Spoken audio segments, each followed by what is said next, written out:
Chippy. Hello.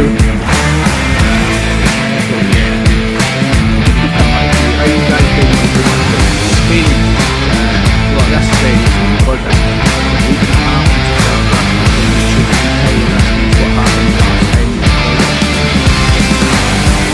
Yeah. Should I tell?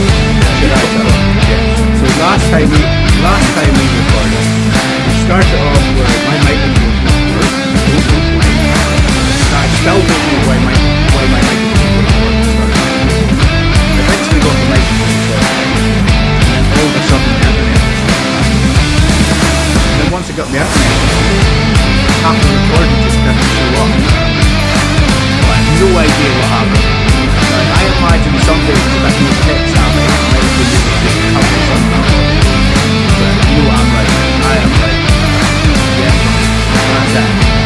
The wet blanket comes to the earth, so I was about and You're definitely a plank. yes, I definitely was a plank last week. So that leads me into my catch up, right? That's why last week we kind of realised it was my fault. We're kind of in the idea that there's not really much we could have done about it. However, if there's any blame to go anywhere, it has to come to me, which I accept it. And it was young Ashley who said that because he had to give blood due to a bet that he lost, he thought that I should have to give blood. And to be honest, I had already, and this is true, I had already booked to give blood because you two were giving blood, and I thought, well, I'm going to do it as well. But Ash says to me, you got to give blood, and I was like, all right. Well, actually, I said I can't right at the minute because I'm running, but so I went and gave blood as well. And apparently, Chippy, we're not allowed to give blood. You've been talking about us giving blood, and now that we do give blood, you're all like, yeah, Ash and Sam giving blood on your dicks, yeah.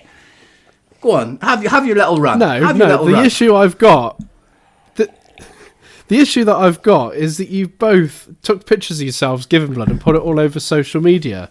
You did it for the praise. You were there like, going, ooh, look at me, give me likes. Apart from Ash, I can understand you, Ash. You said I had to prove with evidence, photographic evidence, that I was giving blood because I was honouring our bet.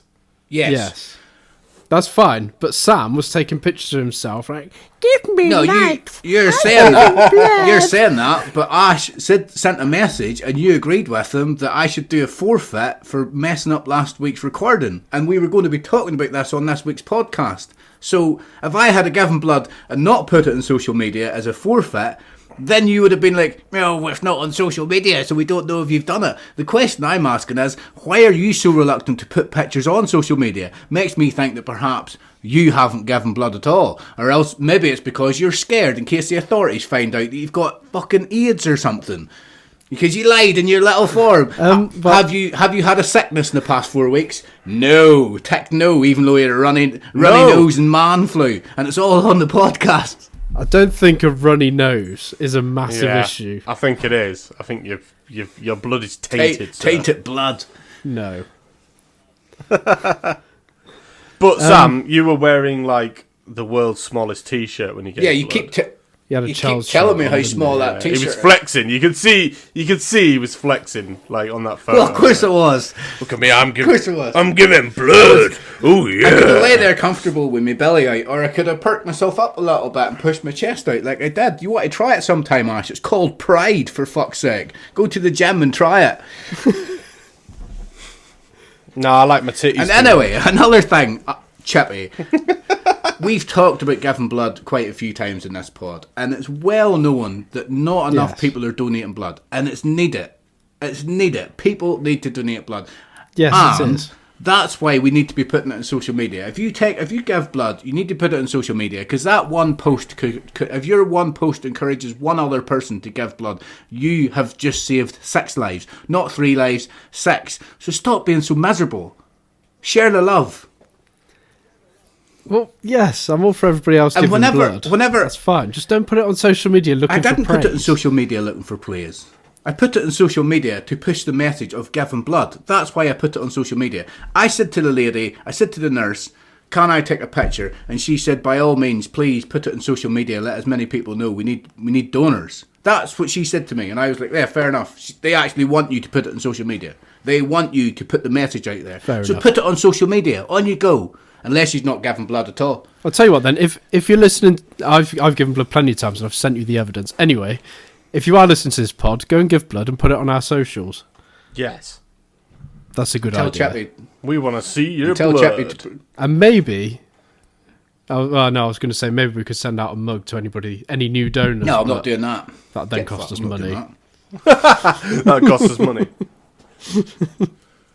Right, let's cover Sam. Anyway, Well, that's pretty much... Oh, Chippy, what have you been up to? don't. that's kind of the catch-up Yeah. done, really. I have... That's what I was going to mention. I about have giving one other blood. little thing to talk about. Oh, One other little itsy bitsy thing to talk about. A slight change to my life that I made this week. So, at the end of the day, whenever I come home, I say come home as an unemployed man, but at the end of the day, whenever I'm trying to relax, I'm not unemployed anymore, I'm officially employed again. Whenever I come home, I like to relax, and it feels good to have a job. No more Jeremy Kyle. Whenever I come home and I like to relax, I like to have a drink at the end of the night. Jeremy Kyle got cancelled ages I know, ago. but it's just a joke, isn't it? It's just a joke. It's one of them things, you're unemployed, you watch Jeremy Kyle. You watch him repeat. You watch him repeat to Jeremy Kyle. Yeah, old VCR recordings because I can't afford a DVD player. I'd say a VCR is probably cost carry more on. than a DVD player. Yeah, so I'll cut to the chase. I started drinking non-alcoholic gin this week. I was like, I'll get non-alcoholic gin. This was a Monday night. It's good. No, it was all right. this was a Monday night because I was like, I can't be drinking anything on a Monday night. Come on. But I'm so addicted just to having a drink. I had to go and buy non-alcoholic spirits just to see myself through a Monday night. God, I've got a problem. What does non-alcoholic gin taste like? Because Gin. I've only ever had gin once. No, or but the twice, fa- and it just tastes like alcohol to me. So I can't imagine what it tastes No, like. the thing without is, there's alcohol. so many different, like anybody that tastes it and goes, oh, that doesn't taste like gin. There's so many different flavours of gin out now. Ash, you like There gin. is, yeah. So you can get you can get Yeah. like just standard like gin, which people would like to compare. That's not like vodka, but it's just got that gin taste. And then you've got other gins that are like elderberry and fucking whatever, and they taste really fruity. Well, non-alcoholic gin just tastes like one of them fruity gins. That's what it tastes like. It just tastes Yeah. like a gin that's got some fruits and stuff in it. So it doesn't taste like standard gin. But like I say, there's so many variants of flavours now that no two gins taste the same. So yeah, No. it was all right. It felt like a mature way to end the night without getting drunk. Says the guy drinking beer. Yes. Yeah. Right, Ash. I've got a coffee this week. I'm not Is drinking. wine Is that again. catch up done? Because we just want to crack on with the show, don't we? All right. No. I won't Well, I thought we said that was a catch up done. You go ahead, Ash. What have you got to say? See, I didn't think you had anything to say because you didn't Well, I put have. anything on the dock. I didn't, but that's because I've been busy. Oh. It's because he never does put anything on the dock. But I have some big news, actually. Go on. So, as you both know, my house successfully sold in North Yorkshire. And just recently, as I am now in Scotland, I have put an offer in on a house, and it's been accepted. Excellent. So I am about to be a homeowner again. That's good news. That is very Cheers. good news. Well done, mate. If I could get... Especially considering you two were like, oh, if you buy a motorbike, you're never going to afford a house. Well, Just going to have loads of motorbikes and nowhere to live. yeah. Yeah. No, that's good, mate. Happy days. Happy for you. It's Yeah. nice to get on the is it the house property market? Yeah, so obviously I haven't been off the property ladder for long, but at least I'm jumping straight back on, which is good. Yes. That's Yeah. good. And I'll only When are live you, I'll only live 4 minutes drive away from Chippy. Yes. That's good, actually. Did you, Yeah. When is it you're moving? It'll be in the new year, like probably I would say back end of January. Oh, no. I won't be here to help you move. dear. Oh, no. What Did a you two shame. guys... It's all right. Really sorry, Ash. Your wife can help me. Yeah, she can help. Did you guys have any... do much celebrating today?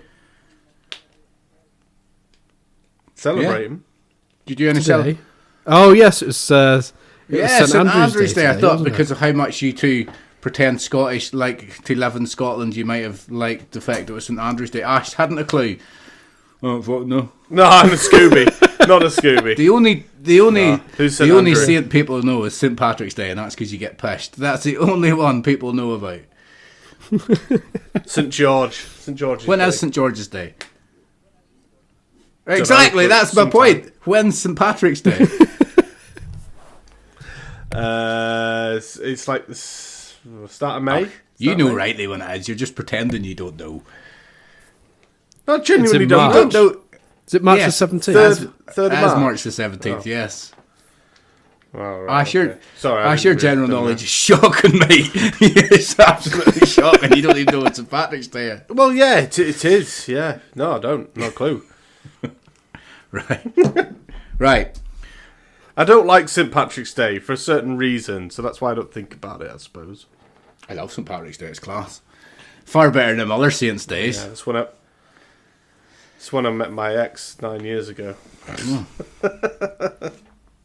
Less said about that, the Yes. better. Right, so... Shall we? So moving on. Shall we? Yeah, carry moving on? on with the show. We got a little bit of feedback. We had this in last week's show, but obviously we ballsed that up. So we're carrying it on to last week's show. You I- ballsed it up. No, you ballsed it up. Yes, I ballsed it up. But I was saying the collective we. All right, we're a team here. If one succeeds, we all succeed. If one fails, we throw him under the bus. Right, so get a little bit of feedback here from Ryan C. He got in touch with us on Discord. He was listening to us talk about Give Blood.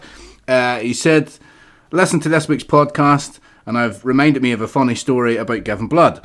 Back when I was at university, I met a guy in my first year. He was a nice lad, but whenever I saw him out in the town, he'd be absolutely smashed very early on. My second year in uni, I met someone who was a mutual friend. She told me that every big night out, this lad would go and give blood so that he could get drunk quicker and not spend as much money. In my final year at uni, I bumped into our mutual friend again and asked how this guy was. Apparently he had done this give blood getting drunk so many times that he got ill, some sort of blood infection, and doctors said he couldn't drink for a year. Love the podcast.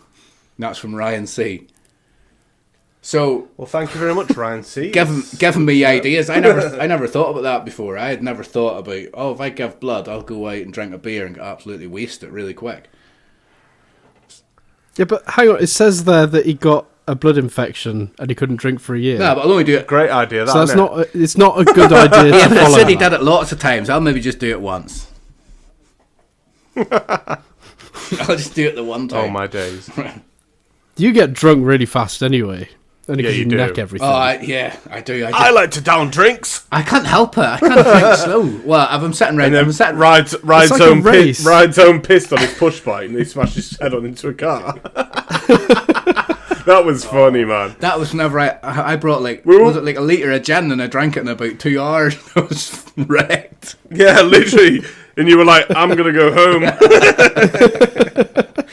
Rode home on your push bike and I was looking at you riding away and I was like, he's getting close to that car. He's getting... Sam! Yeah. Well, hopefully the car can That was see me funny. even if I can't see him.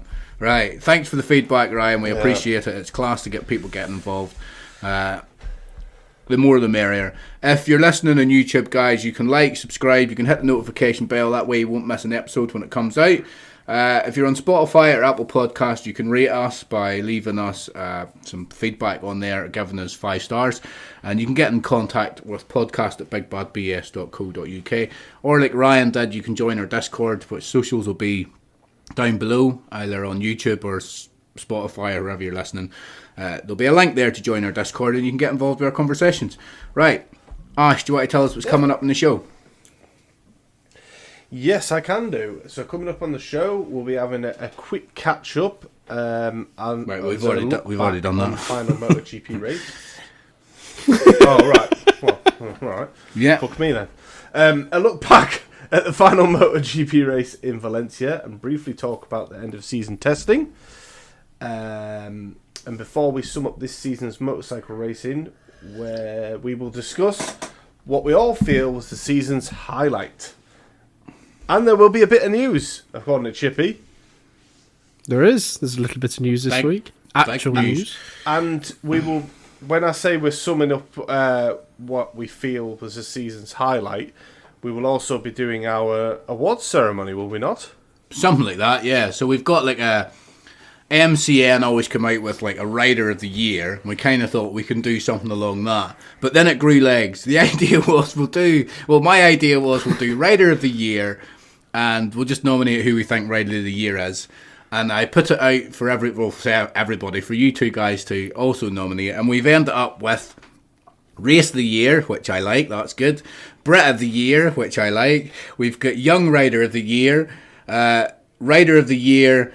Somebody wanted to add in Flop of the Year, so we're doing that as well. And of course, we've got Dickhead of the Year. We've got Dickhead of the Year. So the last two, not really my idea, but you know, I can't be. I'm not doing Flop of the Year because I haven't actually done that. I didn't think we were doing it, so. Well, I'm not too keen on doing it either, but I've got a name if you want me to give one. I don't want to do it. Right. But previously we had like. I've got 3. Well, we can all pick out who we think's flopped this year. Come on. It's not very hard to go Jack Dixon. Anybody can say his name. No, of course, he's not the biggest flop. Right, anyway, that's what we're going to be doing. So if you stick around to the end of the show, you can listen to that. Okay? It's just a fun way to try and end the show and to try and give a recognition to who we feel is the best rider and deserves the most recognition. I used that word twice in a sentence. I don't like doing that. Anyway, right, so moving on. Except from we've all had to pick 3 because we all can't have the same ones. Well, it's not as fun if we all The just idea is pick we all the bring one to the table. Yeah. So we all bring one to the table and then we mutually agree which one. Yeah, it's wins. not fun if we all just go. We all just go Rider A. Yeah, I also think that. Yeah, me too. Right, moving on. That's not very fun, is it? Yeah. Right. Oh, why? And are we drawing names somehow to see who goes first? Because I know you two are a little bit annoyed because you both want the same for one of them.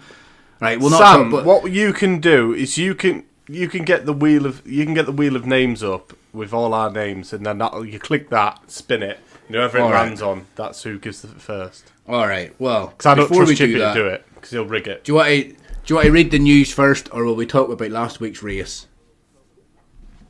Well, the thing is, you've crossed out who am I, and I understand because we're not doing like a follow-up episode to this, but I still need to give last week's answer. Well, you know last week to my who am I. You got last week's answer. The listeners didn't listen to it because it didn't go out. Oh, you mean the one you did? All right, cool. Yeah. Right, so do that. Read that then. Yes, sorry, I understand what you mean. Yes. This is why I can't do things by myself. I can do some things by myself. I can't do most things. Right, on you go. Read out last week's who am I then, Chippy. Right, so the clues were I was born in Japan in 1981. Next clue, I won the 250cc World Championship in 2009. And the final clue is I'm a current team principal in the MotoGP paddock, and it is Hiroshi Oyama. Wouldn't have got that in a million and years.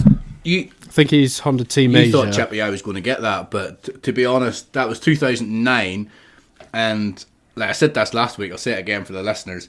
2009, I was travelling at that time, and that was like a year and a half maybe into my travels, and by that stage I had gone like completely feral, off the rails, just mad, and that lasted for a couple of years. So I was keeping in touch with like maybe MotoGP just at a touch, but like the intermediate classes and the smaller classes had no hope to like work their way into my life at the time. So. Just think, Chippy. Just have a little second to have a think about the fact that we know what Sam is like. And can you imagine feral Sam? To be fair, I'd say it's pretty. I think he's pretty now. Feral anyway. And I mean, feral Sam must be scary to see down the street. I wouldn't want to be round. No. You have no idea what I was like. The stories that I could tell. Well, I've told you guys like time and time again. It was brilliant. I had such a good time. I just didn't give. Sam, have you ever been travelling? Oh, you never mentioned it. only once or twice. Right, moving on with the show before I say something that incriminates myself. Right, let's go. Moving on with the show. Yes. Right, so the news. Get deported again. Right, the news. Let's go around. Insert jingle here. Right. The first bit of news, Dan Linfoot has been stripped of his National Superstock title. By the looks of it, they received a protest about the bike after it was released from Parc Ferme. So they were told to present his bike for re-inspection, I think at Donington Park, which they did, but it had a different front brake master cylinder on it. So they disqualified him from the Roundup brands, giving Richard Kerr the title by 20-odd points, I think, in the end. Madness, innit? I think that's quite harsh, because I don't think it makes an awful lot of difference. It's one of them, innit? When we obviously found, when you put it in the chat and you told us about it and we sort of read up on it, it was something to do with the brake master cylinder, wasn't it? Mm. And it's one of them where it's like, how much more is it going to affect the race? Like, how much is it going to improve that bike? Probably not a lot, or if anything at all. So it is harsh on that side, but at the same time, what the hell is their team doing using different parts that they're not supposed to be using in the bike? Well, from what I've heard, apparently the Honda Superstock brakes have been a nightmare. So they use something similar, but obviously that's illegal because it's not a stock part. Mm. But I don't think it's given them any advantage. I think it's more technically it wasn't stock. So The first time I heard this, like, obviously disqualified. this came out not long after the race had finished. So, like, the race happened, we had it home. By the time we were getting comfortable in our sofa, the news had come out that the protest had been put in, and there was ifs and buts about whether the protest had been put in time and stuff. Whenever I first heard it, I kind of threw it away. I was like, yeah, but it's only something small. Like you, Ash, I was like, what difference is it really going to make to the bike? I thought it was the opposite team just clutching at straws, anything to try and. But in the other, so I think Dan Linfoot's been given a hard, like almost like they're making an example out of him and the team. But at the same time, I can understand, because if they put a protest in about a part that they're using, regardless of how small it is, that opens the gate for a team next season to use another part that maybe is significant and maybe will make a difference. And maybe this brake bit did make a difference, I don't know.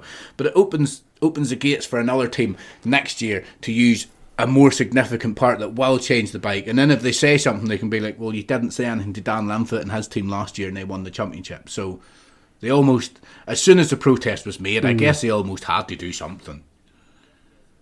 It's taken them a while to make a decision. Do you think that were they trying to give a punishment that would somehow not end in him getting or losing his championship? Do you think we were trying to or I don't know. Like, it's taken them a long time to come to this decision, but it has to, I suppose, because Has Richard Kerr come out with anything since? I think his team put something out. I can't actually remember what it said. I'd like to see. It'd be interesting to see what his thoughts are on it. In fact, I think I put something in the. But that was from Dan Linfoot's team. I put in a lot of these guys, like, they know each other quite well. They're in group chats together. They talk to each other, and I know they're racers and they're riding each other, and there's a bit of dislike there because they want to beat each other. But ultimately, they all enjoy the same thing, so they probably get on too. A lot of them probably get on, and I can imagine Richard Kerr. I'm not saying he is, and I've not heard any statements from him, but I could imagine a scenario where Richard Kerr or somebody in his position would maybe feel a bit down about it. Like, part of them thinks, I've got a championship, but another part of them thinks, but my mate's just lost his championship that he fought really hard for. And Richard Kerr maybe knows himself how insignificant that part might have been. Again, I don't know, maybe that part was crazy good. Maybe it was like some Back to the Future fucking dog shit that he put in there. Flux capacitor master cylinder. Yeah, that's it. Geek stuff, that's it. But surely, but winning the championship, one of the best bits about it is the celebrations after, and partying that night and stuff. Richard Kerr hasn't got that. All he's got really is his name's gone in history as a national Superstock winner. Yeah, that happened. That's happening more and more in sport nowadays because it's usually to do with drugs. Like you hear, especially in athletics, like in the Olympics, you hear people that's like, "Oh, the Olympics 4 years ago, your bronze has now been upgraded to a silver, or your silver's been upgraded to a gold because the person that won gold or silver respectively, they've been done for drugs and they realised that they were taking, supplements or whatever, illegal supplements during that time. So here you go, here's your gold medal, yay! But you didn't get to stand on the podium in front of thousands of people and get the applause you deserve. And neither did Richard Kerr. So it's the history books is going to say he won the championship, but is he really going to feel like he still probably feels like he has to go out and win a championship? He still probably feels he has to go out and do it. Inverted commas for the listeners. I'm doing the inverted commas sign properly. Go out and do it properly, rather than almost have it handed to him. But I don't know. Maybe he doesn't like Dan Lamford and he's thinking, yeah, good. Up yours. Yes.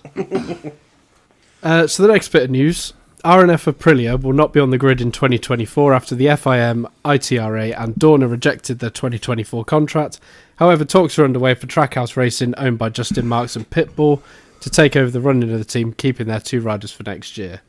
But we've discussed this more in the week, and by the sounds of it, just sounds like the sponsorship's changing. Yeah, because kind of there was people messaging me, probably you as well, or you two, and we were getting messages, and even on social media, there was people who were almost trying to suggest like Aprilia were going to lose the 2 bikes, and like there was that. I see, like there's a lot of journalists out there who put clickbait on the internet just so you will click on their, and they put headlines on it, and some of the headlines were suggesting Aprilia loses like a MotoGP ride, and it almost sounded like there was only going to be 2 less bikes on the grid unless they could sort something out. But then you read through it, and you find out that ultimately somebody that owns the sponsor that runs the bike's been a bit of a dick somehow. I don't know the ins and outs of it, but he's done something not very good. But I like the idea of this new team coming in, because they run a NASCAR team, or they have in the past, and their car had a really kick-ass livery. That's all I'm worried about. Nice liveries. Yes, because it was disgusting last year. Not a dark green bike with like a yogurt patch slapped on it or whatever it was. It looked awful. Yeah, it looked like a piece of like Dairy Triangle like label. That's what it used to remind me of, or a yogurt. It had a really nice colour. Like whenever you seen the vans before they showed off the livery at the start of the season, the vans, the trucks were really nice colours, and you kind of thought, well, if this is what the bike's going to look like. And then it just looked shit. Yes. Just looked really bad. Yeah, it did. Wasn't good. Yes, I agree.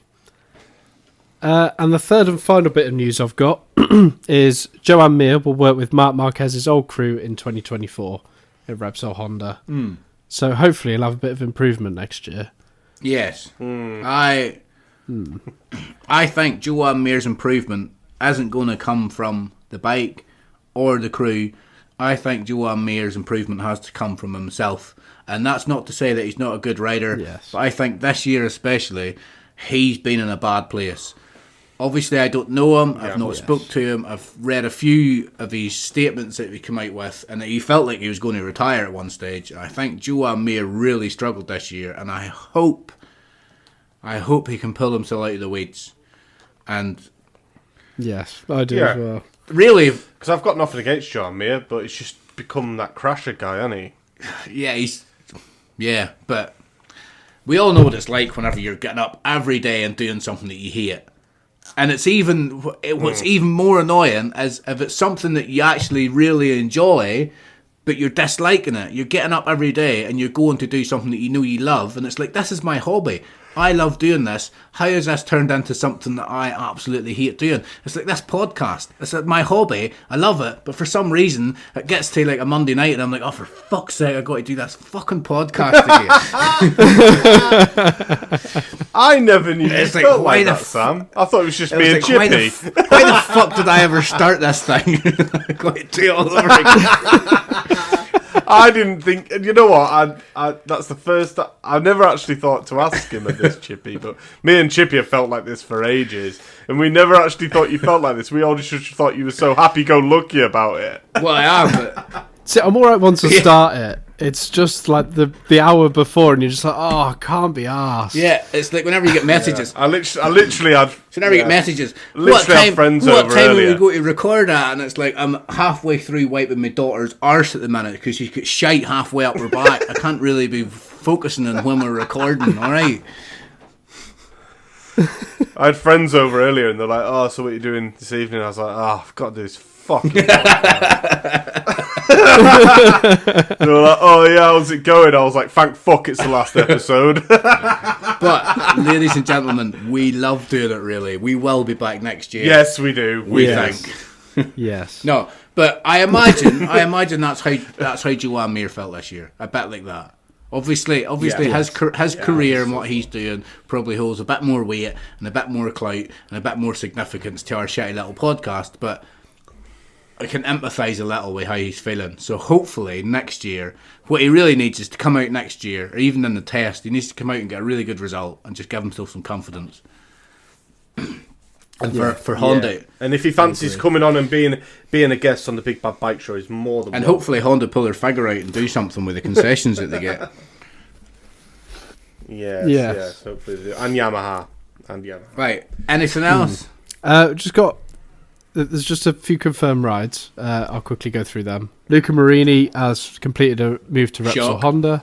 Didier Antonio secured his VR46 ride for next year. Another shock. Scott Ogden and Josh Watley are confirmed for MLab Vision Track team in Moto3 in 2024. And Lee Hardy Racing has released Brad Peary from his contract for next season, which was a mutual decision, so he can go back to British Supersport for Gearlink Kawasaki alongside Cameron Dawson. And that's it. Good news for Digi. Going to VR46, staying on a Ducati. Same bike, isn't it, really? Yeah, same bike, same year. Yeah, same year and everything, so... Well, he will move up year. He'll go from the 2022 to 2023, but yes. Yeah. So... which is good, because he can hit the ground running next year. He really could. The way he was riding this last quarter of the season, brilliant. So good.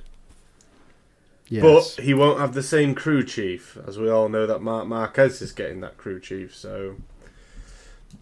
He's a brilliant crew chief. Yeah, but that crew chief has maybe already shown him what he needs. You know, a lot of it was maybe to do with the bike setup and... gets over to VR46. Can you just shorten my bike by 14 mil, please, mate? Yeah, but that happens. Just get the grinder out. No, that happens quite a lot. They shorten bikes and lengthen bikes quite a lot. I did have some silly season on here, but I think somebody's deleted it, Sam. Why? But it is worth noting, so I'm just going to quickly go through. Well, it wasn't Ash. He never touches the dog. There was... No, that's very true. Tommy Bridewell going to Honda. Looks like that is still on. Glenn Irwin going to Taz BMW, who Danny Buchan rode for last year, which I haven't seen anywhere yet, but that's something I have heard. And what was the other one? If only it was written down. What's the last one? Oh, Alberto Puig, possibly get replaced at Repsol Honda, which I think would be a good idea. But you deleted the guys who was replacing him off there, so I can't say who it is. He was a Suzuki boss, I think. I would have thought Brivio. I would have thought that Glenn Irwin could have got a better ride than the BMW. Yeah, but if he's... It's a good team. It is, but the bike's so bloody unreliable. Yeah, last year. Danny Buchan had an absolute mare with that team. Yeah, but...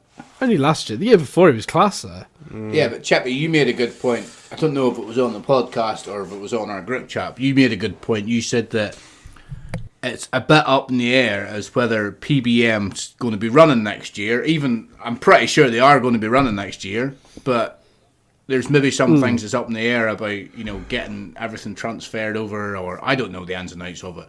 But if there's a little bit of insecurity there, the riders maybe feel we need a ride for next year. Yeah, that's true. And true. Because I can't remember where I read it. I think it's only a rumour, but apparently Paul Bird is still down as team owner or something in the paperwork that says only he can make. Yeah, but that makes perfect sense because you watch Martin Lewis, don't you? Or you're aware of Martin Lewis. Martin Lewis keeps talking about the 3Ds. He keeps talking about when it comes to your family finances. He keeps talking about the 3Ds: death, divorce, dementia. Because if you're, let's say, well, I'm not in control. My wife's in control because she's much better with money than I am. But let's say, for example, I'm in control of all the money, right? I'm in control of all the finances, as the way Paul Baird was. If I suddenly pass away or get dementia, which doesn't happen suddenly, but some people don't think about that. I would like to think if I got divorced, I'd be amicable about it. But anyway, if I was to just die suddenly, my wife doesn't have access to any of our finances. And that takes a long time. And, like, Paul Baird has I don't really like talking about it, but his death was fairly quick, wasn't it? It wasn't like, it's not like they had 2 or 3 years to prepare for it, or it's not like they seen him getting older and thought, right, well, you're going to pass away soon. It was fairly quick. And whenever something like that happens and you're watching somebody like disappear in front of you and you know what's happened quickly, you don't go into the back of your head and think, oh, I better get the finances sorted. You just think, oh shit, I'm losing my dad, or I'm losing my brother, or whatever. So yeah. So Martin Lewis, the 3Ds: death, divorce, dementia. You got to sort that out. Make sure that whoever's running the money, it can be touched by both parties, and that's the point we're getting at. If Jordan Baird maybe has to pull the team out even just for a year to get stuff sorted, then where does the riders go? And if it got to the end of the season and Glenn Irwin's like, I need a ride, and it's like, well, all the teams have picked, all the teams have already got the ride, and then it's not about, oh, I'm surprised you went with that team, they're not very reliable. It gets to a stage where it's like, well, I've got to go somewhere. Everybody knows how good he is. If he's going there, he's maybe got the promise from Jordan Baird saying, well, go wherever, and then next year, whenever we're back in the grid, you'll be a PBM rider again. Yeah. I never thought of it that way, actually. I mean, that's not what I'm saying has happened, but that is something that I don't know if I read it on social media or... We're not reporting that's what's happened. We're just 3 dudes talking shite the way you would talk in a pub. Right, this is pub talk. None of it's true. Yes. None of this is true. Do. It's like the Twilight Zone. We're just making shit up, man. Yes. Yeah. Chippy, well, some of it's true. Is there any confirmation yet on where Lee Jackson is going? Not yet. I believe he's been getting married. Oh, is he really? Yeah, he got married, I think, last weekend. So I think he's been a bit busy with that to make any announcements. What an idiot. Yeah. Although I believe he has signed a contract somewhere. Yeah. Be interesting to see. And if you listen to this podcast and read between the lines, you'll know what Chippy's saying. Right, so... dear. I'm just going to say we've seen on a Hawk bike at the Sunflower Trophy. Yeah. But I'm not saying anything. Yeah, he was racing for Hawk Racing at Sunflower, but what's his name? Dean Harrison read for Russell Racing at Armoy, and everybody was like, oh, Dean Harrison's going to Russell Racing. He was riding for Russell Racing at Armoy. And then... No, he's with HRC, isn't he? No, he's with HRC, so take that with a pinch of salt. He was seen at Hawk Racing, take that with a pinch of salt. Right, so, moving on. Well, we talk quickly about the MotoGP race that decided the championship for the MotoGP, because, like, again, we talked about it last week. We'll not talk about Moto2, it was already decided. We could go into it, but forget about that. And Moto3, that's already decided. We'll go quickly into the MotoGP. We'll talk quickly about the sprint. Now, I don't want to go into detail about and start arguing about things that we did last week because, we've all got our views and opinions, and half the time I just say shit to wind Chippy up. Anyway, so I'll go through the sprint quickly. Right, I've got down here. It was a fairly good race. It was good in the fact that we were coming into the Valencia weekend knowing that the title was going to be decided. It was brilliant that it was coming down to the last round of the season. It was a pretty good race. Martin took the win, Binder got second, and Marquez got third, which was really, really good. Considering we now know that Marc Marquez was suffering from arm pump. Have you seen this? Yeah, he's suffering from arm pump. Now, did you see this? Yeah, well, I'm talking. young Ashley? No, I did not. No, of course Ash doesn't know anything. He doesn't know until we tell him. So after testing, Marc Marquez went for surgery because he's been suffering from arm pump. It's nice to know that he's done some research before he comes onto the pod to talk about it. Bagnaia finished fifth in the race, and of course everybody knows that Bagnaia would have went to Valencia and finished fifth in both races. Shit bus, didn't matter what Martin did. And there was one crasher in the race. It was Quartararo, and it was a bit of a 50p, 5p moment because he went up the inside of Bagnaia, little bit of a dodgy pass, and then come off. Yeah. Could have quite easily knocked off Bagnaia. And that would have been a completely different story. That was the sprint. It would. Do you want to go into detail on it? Or are you happy with that? No, I can't be bothered. To be fair, I can't really remember. Well, to be honest, I think obviously the only thing I will mention is obviously Bagnaia. I think we all agree he finished fifth because he just didn't want to bin it in the sprint because he knew he was going to get more points in the actual That's main been race. his attitude all year. That's been his attitude all year. If I can win the sprint, I will. If I can't, I won't. So I'll just. But he did say there was obviously problems with his rear tyre. Apparently so. Or maybe that's just Ducati saying that because they don't want to seem like they messed around with Don't know what they're doing. Bike sabotage. Right, so talking about the actual MotoGP race, right. It was, in my opinion, one of the best races of the season. Now, if you take away from the fact that it was a bit of a lead balloon. It was a bit of a lead balloon because after about 5 or 6 laps, we knew who won the championship. We knew who had won it. So it kind of deflated it. But if you take that away, just look at it solo as a race on its own. It was one of the best races of the season, in my opinion. It was brilliant. It was really good. Bagnaia was on pole position. Then he was demoted. Or no, Vinales was on pole position. Then he was demoted a few places. That put Bagnaia. Bagnaia got a really good start. Martin caught up with him and got behind him. Then Martin tried to overtake him but messed it up and went flying wide. And then once he went wide, he tried to come back onto track and nearly took out half the bloody paddocks trying to come back. He didn't look over his shoulder. He did not. He just swung it back in. He was like, fuck this, I'm getting back in this race as quick as possible. So he tried a little bit too hard. Now, it's easy to look back in hindsight and say Martin should have raced the race different. In my opinion, he's seen red. Not in a bad way, not in an aggressive way. Yeah. I think the adrenaline got to him. And then once he made the mistake, like considering how many people fell off in that race, because quite a few people fell off, once he made the mistake, his attitude should have been, I'll just calm it down, I'll race. If Bagnaia wins, there's nothing I can do about it, but I'll race. Because truth is, if he would have stayed on the bike, he would have put a lot more pressure on Bagnaia than he would have ultimately crashing into Marc Marquez and bringing him off. And what a way for Marc Marquez to end his career at Honda. It was a shame. It was a shame to see that.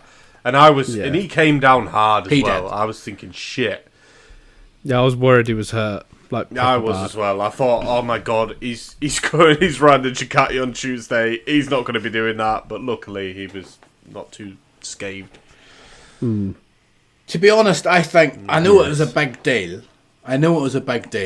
Marquez in his last race for Honda, and I understand he got a podium in the sprint race. But me personally, I think there was too much emphasis put on it. Oh, it's Marc. I know it was a big deal, but if he had been at the top winning races, I think it would have been a bigger deal. But whenever they were saying it's Marc Marquez's last race for Honda, it kind of. Obviously, they want people to watch the race, don't they? They want to hype it up. But they were hyping it up like Marc Marquez was going to go out there and win the race. He would struggle to get a podium in a full race on the Honda. Let's be honest. I'm not saying he couldn't. Like, he's a good rider. I'm not saying he couldn't. But he would struggle to do that. And he was struggling to do that. He was back. Now, that's not a dig at Marc Marquez. That's a dig at the media. That's the way the media just try and push it out there. So for me, I don't think it was such a big deal. It was his last race for Honda. I don't really care. Riders change all the time, so he's just another one. But later on in the race, Brad Binder went around the long lap loop before he even. So he did it the wrong way around. He went around a long lap penalty loop, and then caused a disturbance in the race by running into, was it DG Antonio tried to run him off, and then he had to drop a position. But before he dropped the position, he overtook Vinales, and then it was genius. Yeah, he did. I Real tactical move. That a good move. It was. It was a lot. I don't know. I think that rule maybe needs to be looked at. I think that rule is like. Yeah, I do as well. Like if it's not in the rules, like at the start of the season, the Marc Marquez took advantage of the stewards writing the punishment wrong, which is fair enough. I'm on board with that. They fucked up. But if it's not in the rules, then yes, take advantage of every loophole you can. But yes, you kind of think that's a little bit naughty. It is a bit, but it was quite impressive, the fact that he got away with it. You got to drop a space. Yes, but first just let me overtake this person. But you got to drop a space. Yeah, but I'm overtaking Vinales right now, and then I'll drop the space. Do you know what it reminds me of? Oh, and then I'll overtake him again. Just in my head, what it reminds me of is recently, every time I tell my youngest daughter to do something, she always says, I just need a second to finish this. And then she sits there for about 5 minutes. Yeah. And I'm like, hold on a minute. This is every time now. It's starting to piss me off. Whenever I tell you something, you do it. Yeah, but I just need a second. It's like, but you big 10 minutes. I just need a second to finish this level in Mario, and there she is. It's like, you've just started it. Well, just be a second. It's like... Yes. Anyway, yes, it was genius. So Binder running off, DG then come up. We thought he was going to win the race. We thought at one stage Jack Miller was going to win the race, and me and Chippy, wow. you and I were texting each other, and you were like, "Oh, Thriller Miller's going to win the race," and I texted you, and I was like, or I messaged you, and I was like, "He's not going to win the race. It's Jack Miller," and then of course he fell off. Yes. Unfortunately, I'd love to see Jack Miller win, but unless it's absolutely bucketing down, it's very unlikely that's going to happen. And I feel bad saying that. A wet weather rider, isn't he? He's not just a wet. He's a really good rider. I don't know him, and there's a few riders in the paddock. Jack Miller, not to say him. Jack Miller, Maverick Vinales. Riders like this who just so much potential, but just for some reason just seem to be holding themselves back.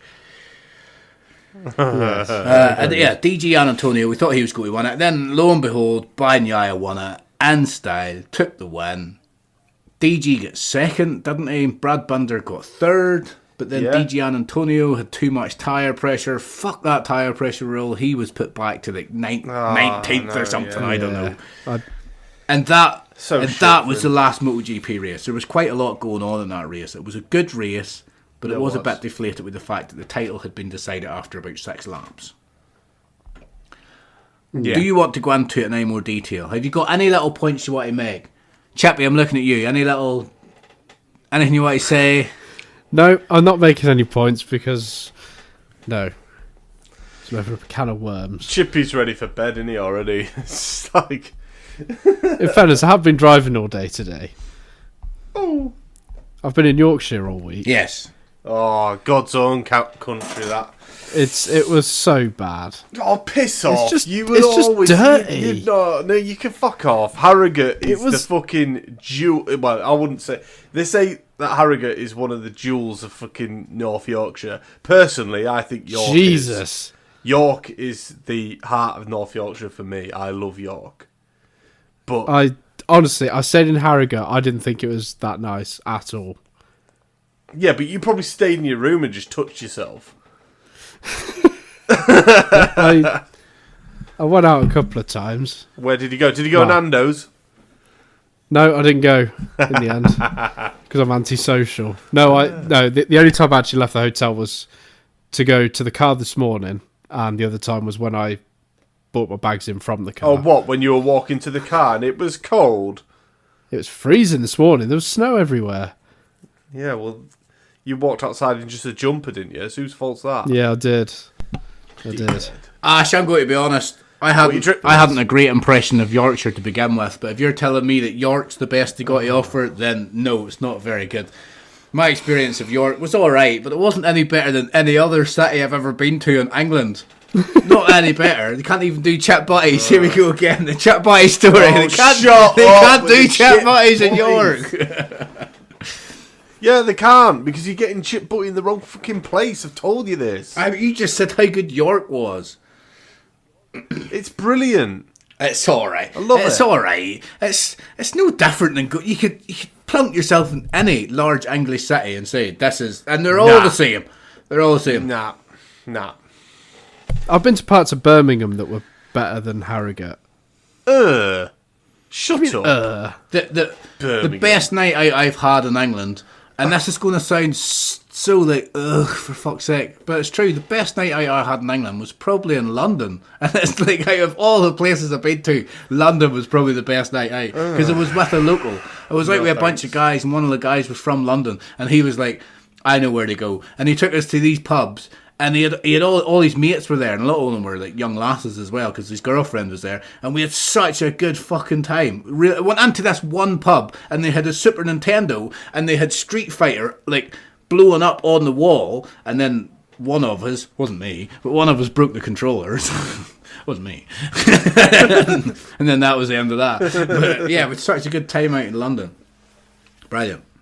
Nah, not very expensive. It was very London, expensive. not Yeah, it for was me, very expensive. thank But you. it was such a good night. I'm trying to think of other good nights I've had in England. Newcastle, had a good night in Newcastle. Liverpool, I've had good nights in Liverpool. I went to York. How good, Chippy, was that that gaming bar we went to in Edinburgh? That was class. NQ64, that was ace. That was so cool. All the old school games. They've got one of them in Newcastle as well. Yeah, I would like.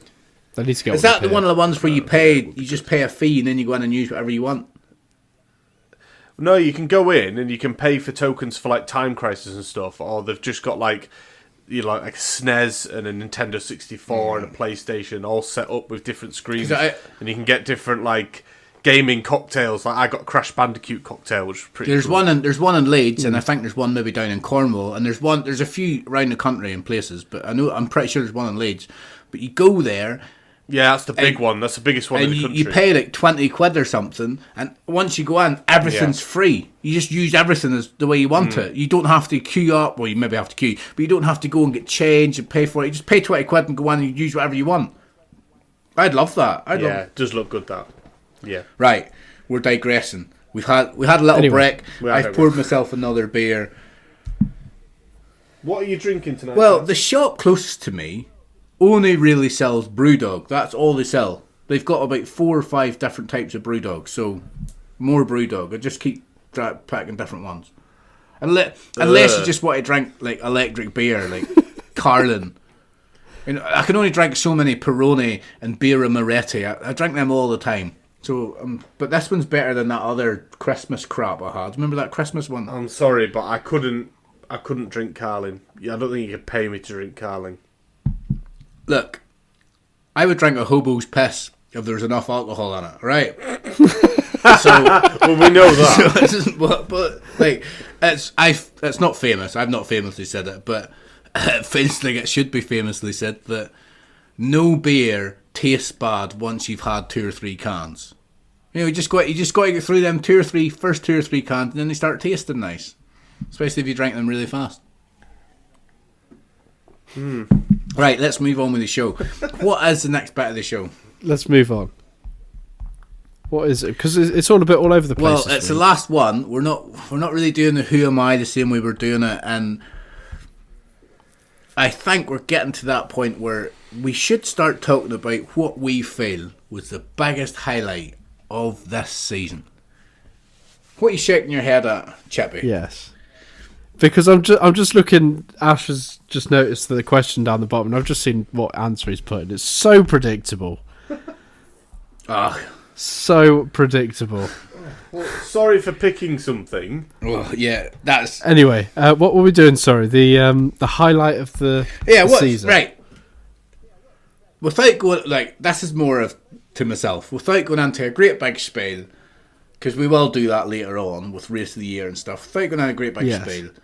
And obviously try and not make it your race of the year because that's just silly. But No. Throughout British Superbikes, World Superbikes, MotoGP, everything, like TT, road racing, whatever. What was your biggest highlight of the year? Motorbike racing highlight. I send it out to. Do you want me Who's to go going first? I'll go Who first. do you want to go first? So, what of... Oh, do you want to spin it? Are we spinning it? Do you want me to spin it? Yeah. Spinning.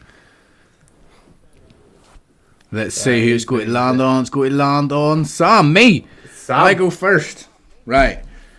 Right. So keep it nice and simple. My biggest highlight of the year, and this seems a bit shit, but my biggest highlight of the year, one of my biggest highlights of the year, without going into it in too much detail, was probably the first round of the MotoGP. Because it was the first time we got to see a sprint race in MotoGP. And that first sprint race in Portimao just seemed... Looking back on it now, it seems normal because we're so used to the sprint races. But at the time, it just seemed so fierce, so chaotic. It just seemed so aggressive. And I loved it. The build-up to the sprint race, like that tappy head thing I do? For the listeners, I kind of do this little thing where I tap my head. I get like really nervous tap. I was buzzing. I was ready for it. That sprint was... It was just incredible. It was history making. You were just watching this thing happening, and it was brilliant. It was like finally they're injecting something new into MotoGP, and I loved it. And to me, that was maybe not the biggest highlight, but that was one of my highlights of the year. I loved it. It was class. Yeah, very good. Who's next? Yes. Well, the thing is, What's Wheel of Spin say? well, it says Sam again. Well, He's take your rigged name it. off it. He's rigged it. Hey, right, So okay. check me after. So is this counting towards our, obviously, race of the year? Well, I said try and avoid your race of the thing? year because Oh, obviously right, you okay. listen. All right. You listen to what I say. Then in that case, a highlight for me was Peter Hickman at the TT, and it was setting the fastest lap on a stock bike. Unbelievable. Like, on a stock bike, he set the fastest lap round a TT. Like, I never even thought that was going to be possible. And he went out and did it, and I was gobsmacked at that. I thought that was so impressive. Did he not come out know after about that what you on guys it? thought about. Did he not come out after that on his superbike, and then smash that again? Did he not just smash that once again? Yes, he did. He did, yeah. Because he realised, he just thought, well, I've just sat the fastest lap on the superbike, on the stock one, so I'll just go out on that.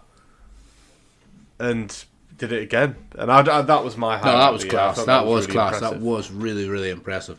Like, I think the whole motorcycle. I think even Michael Dunlop was like, Jesus Christ. Well, yeah. Chippy, what's yours? Probably Jake Dixon's first win. That was good. As much as I hate him, I don't hate him.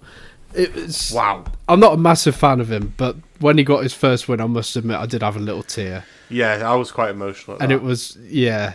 it was just nice to see. And you could see how much it meant to him as well. Yes. Obviously, he's done some silly things this year, but that was brilliant. Yeah. Obviously, Sam felt differently about it. I thought the whole experience was a bit meh. It's just the way he got off the bike and he started strutting about and clowning around like he had won the championship. You remember, right? This has always stuck in my head, and it's to do with tennis. I was watching tennis once, and it was a French Open, and there was this young lass who had won the semi-final, and as at John McEnroe, she started celebrating big style and writing her name in the dirt in the French, the French Open, the way it's like a dirt, it's like a clay court. She started writing her name. And John McEnroe said, "It worries me how much she's celebrating winning the semi-final and getting through to the final, because the way she's celebrating, it's almost like she knows she's peaked. She knows now she's peaked, and that's why she's celebrating, because she's got as far." And then she went out in I can't mind her name.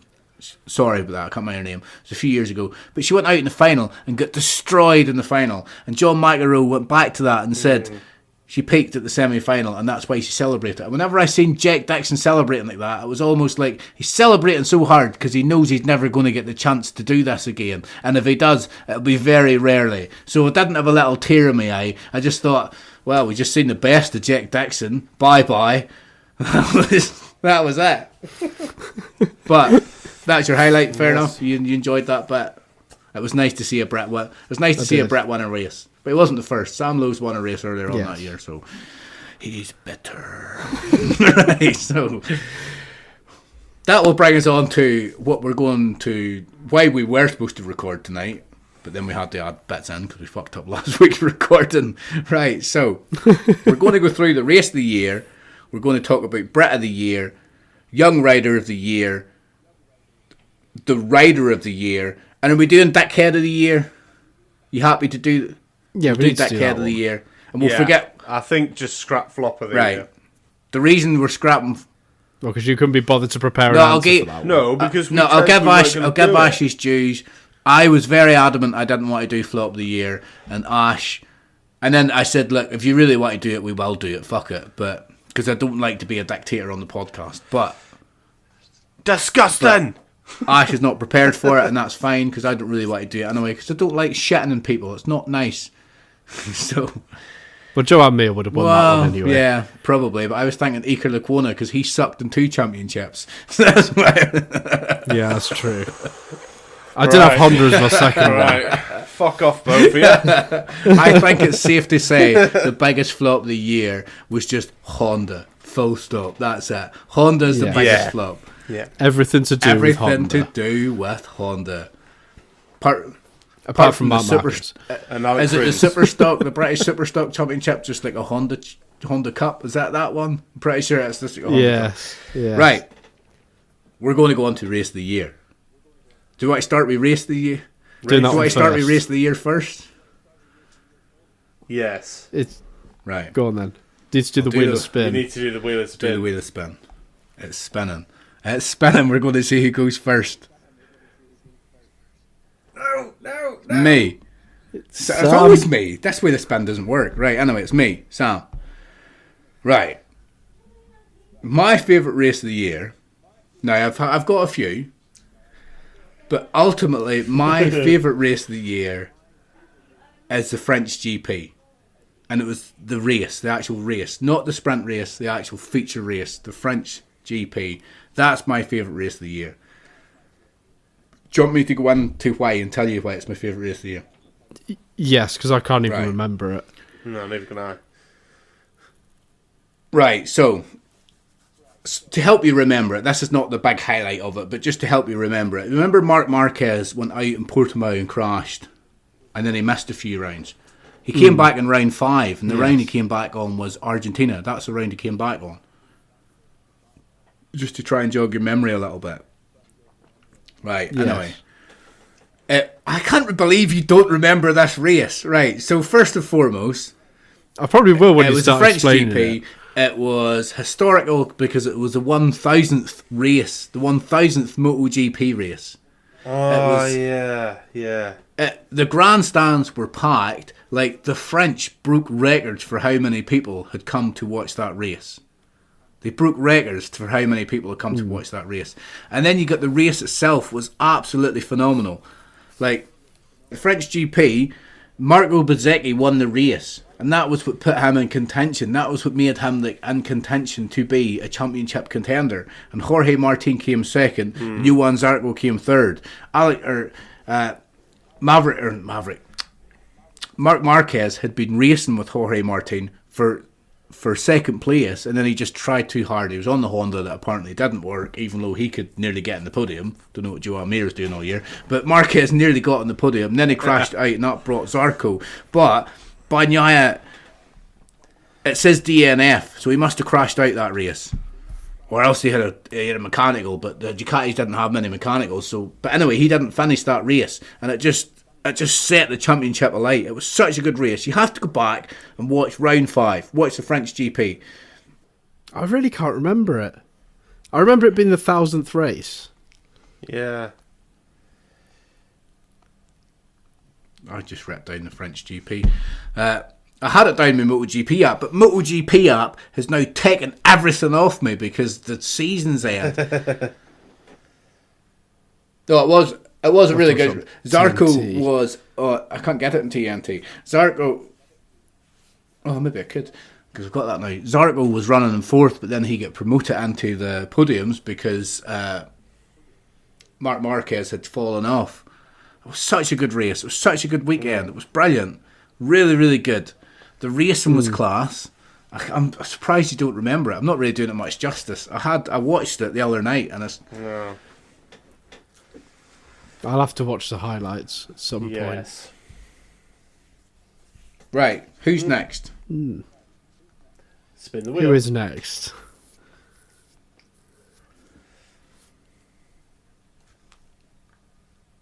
Ash. Yes! So obvious. No, fuck off, because you were going to choose it as well, you dickhead. Right. What's your race of the year, fuck Ash? off. Just as obvious as yours, Chippy. My race of the year was the final round at Brands Hatch, the BSB. And it was, obviously, me and you were there, Sam. Yeah. But the actual racing was just amazing because there was half a point in it, wasn't there? Half a point in it. And it was like, was it a bit more than that? I can't remember. It was very, very close. It was anyway. down to very few and obviously, points. Yeah, there was Glenn Irwin and Tommy Bridewell, and they were fighting it out. And then you also had Kyle Ryde in there. And at one point, he made a really gutsy pass, and he passed both of them. And I was like, oh my God. Like, every lap that was going round, they were just chopping and changing. It was so tense. It was so tense because... You know, you had in the crowd, you could hear the Tommy fans and you could hear the Glenn fans, and as soon as Tommy got in front of Glenn, all the Tommy fans were, "Wah!" And then when Glenn got back in front of Tommy, it was like, "Wah!" You'd like hear a load of other people screaming. It was so tense, and it was just so epic. Didn't the championship change like 9 times in that race? It did. It changed. It was something stupid like that. So many times. And it was just tense all the way around. It was just so good to watch. And the atmosphere was so good. The atmosphere was amazing. I'm glad it was a PBM rider that won. Yeah. Yes, I am as well. Yeah, I get your point. It was good. But the reason it became so good was because it was the last race of the year and there was a title on and it kept changing hands. But the race itself wasn't any better than any other BSB race. The reason it feels so good is because of the title. But if you take that away and just look at it subjectively as a race on its own, it wasn't any better. Like, it was good, but it's not any better than any other. That's your opinion. Yeah, that's my opinion. But it's not any better than any other BSB race. Like, if you go back to... Ash. No, like... I, on the other hand, Ash, have done some research, and I'm coming here with actual facts. If you look at Alton Park, the one where Tommy Bridewell and Glenn Irwin, they're wheel to wheel, and they're coming into the last chicane, and Tommy Bridewell loses the front and has to lift it and run straight on, and then ends up coming fourth. That was unfortunately the first weekend. You were at Alton Park. That's when they were having the tribute to. Yeah, I was. I've seen it. That's what's really good. That was either that or Cadwell Race 3. To me, they were the best British Superbike races. Alton Park was that race. I think it was it the sprint race? The sprint race on the Saturday. It absolutely amazing because they were wheel to wheel the whole way round. None of them were given an inch. And then last lap, Tommy Bridewell loses the front, lifts it up, ends up coming fourth, and it just set. That's what set. That is what set the championship on fire. Because up until that point, it was tight, and then it just went. Obviously, there was they were mourning Paul Baird, and I say the emotions maybe got to them. But that weekend, it just went. I was like, this championship's just gone to another level. Brilliant. It was good, and I'm not denying that was a good race. It was a good race, but for me, that final race of them scrapping for that championship was just too good. Okay. Yes, I will watch that. Or the highlights, Right. anyway. Yeah. Chippy. So, Chippy, do you want to, give us your race of the year then? Well, my race of the year was the Australian MotoGP, which I would have enjoyed a lot more if Ash hadn't ruined it for me. Oh, shit, yeah. I know which one you're But Zarco's first win. But it's more the last few laps, especially the final lap, when was it like 5 or 6 riders in with a chance of winning? And then it just got to a point where it was like, Zarco's going to win this. And that it was just...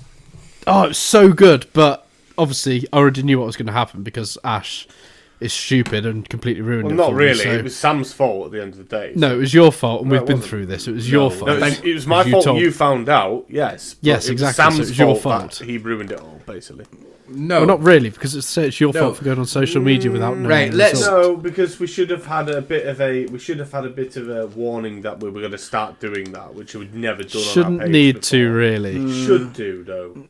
Well, Not do really. you know what Considering my it's never been done do you know before. what my defense is? Do you know what my defense is here, Ash? You say that was my fault because I didn't give you warning. But after that weekend, Yeah. I started posting the results on our Facebook page, and then you went and done it again, knowing that I was putting the results on Yes. there. You done it again. He's So done it don't- 3 or 4 times now. So don't give us that. Three He's given times I've done it. for the listeners. He's just given us a little face. It's that little face that just means fuck off, and we know we're right. Ash, It is. you dumbass. Regardless if it's Yeah. our page or anybody else's page, you went on to a motorcycle racing podcast the day of a race before you had watched the race. Of course, you're going to find out the result. Anyway, Chip Hat. Not considering we've never actually Right, done we got that before. Chip, So. Ash, we got a podcast to do. Right, so Chippy, that was the race. Significantly, that was the race where Jorge Martin. We chose the soft tire, didn't he? And he went mad. He was like, Yes. he was like 3 years in front of everybody else. He was time traveling. He was so far ahead. He was in the next day. He was so far ahead, and then his tires just went nope, not having it.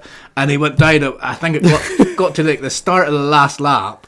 And Johan Zarco had a decision to make. He's like, I can either stay behind him because he is championship contender, or I can fucking pass him and take my first one. Get to fuck. That was what he did. He just went by him. He was like, sorry, pal. I know you've got a championship to win, but I'm going to LCR Honda next year, and I could really do with a race win just to make myself feel a little bit better about myself. And that's exactly what he done. It was a brilliant race. I was at Butlins Because that he's not going to weekend. get one at Honda. I'll never forget that weekend. I was at Butlins that weekend, and it was the morning time because it was in Australia, and I was bouncing around the room. I was so happy, trying not to make my wife, trying not to wake my wife, trying not to wake the kids, trying not to disturb other guests. And I was jumping up and down, I was pacing up and down the last couple of laps of the race, and I was like, oh fuck yes, come on, you want Zarco's going to win. I was so happy. I was so fucking happy. Oh, brilliant. I'll be honest, if my race, Yes. if the French GP doesn't go down as race of the year, I would quite happily put the Australian GP as race of the year. Brilliant. It's so fucking good. So good. Right, we've got a problem now. We've all picked different races. It's almost like this has been manufactured. Right, so what are we going to put down as race of the year? Because I would say the French GP simply because it was the 1000th race of the year. It was brilliant. It was history making. The thing is, I can't remember the race. If I could, and I remember it being really good, then I would pick it probably. So, But I honestly can't right, remember it. there's only one category within this whole thing that we have discussed, and it is race of the year. And I told you 4 or 5 days ago that I was going to pick the I French know. GP, and you have not watched it. So you can come back and tell me how I'm shit sorry. it is. Like, you both want it. I'm very sorry. We'll tell the listeners, you both wanted to pick the last race of the British Superbikes. That's so cliche. The last race of the year when the championship was decided. Of course, I know, of course but that's going to be a good race. You're deciding a championship. That's what I'm thinking now. I'm not going to pick that anymore because as a race, it wasn't amazing. It was good, Telling you, but it wasn't amazing. I still if think you go back Zarco's... through the British Superbikes this year, and because I've been watching it today because I've only recently re-employed, so I'm still lying around in my scratcher, not doing anything. So I had time. I watched them. Alton Park sprint race, Cadwell race 3. Them were two of the best races. Because Cadwell, if you remember back to Cadwell, Glenn Irwin won race 1, Glenn Irwin won race 2, and Tommy Bridewell was having a bit of a problem in race 1 and race 2, and Tommy Bridewell came out in race 3, Cadwell Park, with something to prove, and it was a really good race, and Tommy Bridewell, I think it was on the last lap, took Glenn Irwin to take the win. What a good fucking race. The last race of the season, good race, but the only reason it's so good is because it decided the championship. Take the championship away and it wasn't the best race of the year. That's my argument. Yes. That's no, my I argument. agree with that. It's like saying the last race of MotoGP wasn't good because it decided the championship in like lap 6. It doesn't take away from the fact that it was still a really good race. You just felt deflated, but it was still a good race. But because the championship was decided, it changes the perspective. That's my argument. Yes. Okay, well, I won't pick the BSB race then. Lion. Right, well, we've got a decision to make then. Is it going to be... Well, I'm not picking... Well, I'm still going to stick with Zarco's first win. Right, well... Do you know what? I'll go with Zarco's first win as well, because I can't really remember the French GP. Well, I would also happily go. You know how much I love Johan Zarco. You guys have known from the start of the podcast that Johan Zarco is my boy. He's my boy. You're my boy, Blue. So, yeah. You know what? I picked that one because it's caused the most controversy over the pod.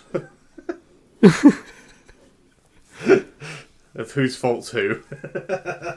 It was your fault. No, it wasn't. But Right, so race of the year was the MotoGP Australia feature race. Yes. And it was Johan Zarco's first and maybe likely his only win. So I think it's a fairly good race. Yeah. Yes. I think we've made a good choice there. Okay. Right, what are we doing next? Yes. Rider of the Year. No, we'll do that last. That has to be the last one before Dickhead of the Year. That's a big one. Rider of the Year, that has to be the big one. That is Well, the you big pick one. then, Fura. I was thinking Jesus. Rookie of the Year. Start at the bottom. Rookie of the Year. Okay, Rookie of the Year. Who goes first? Who picks Right, first? well, because I picked first last time, let's say I can't pick first this time, okay? So if my name comes up in the wheel of spin, we'll just ignore it, okay? So how the fuck, where's my wheel of spin got to?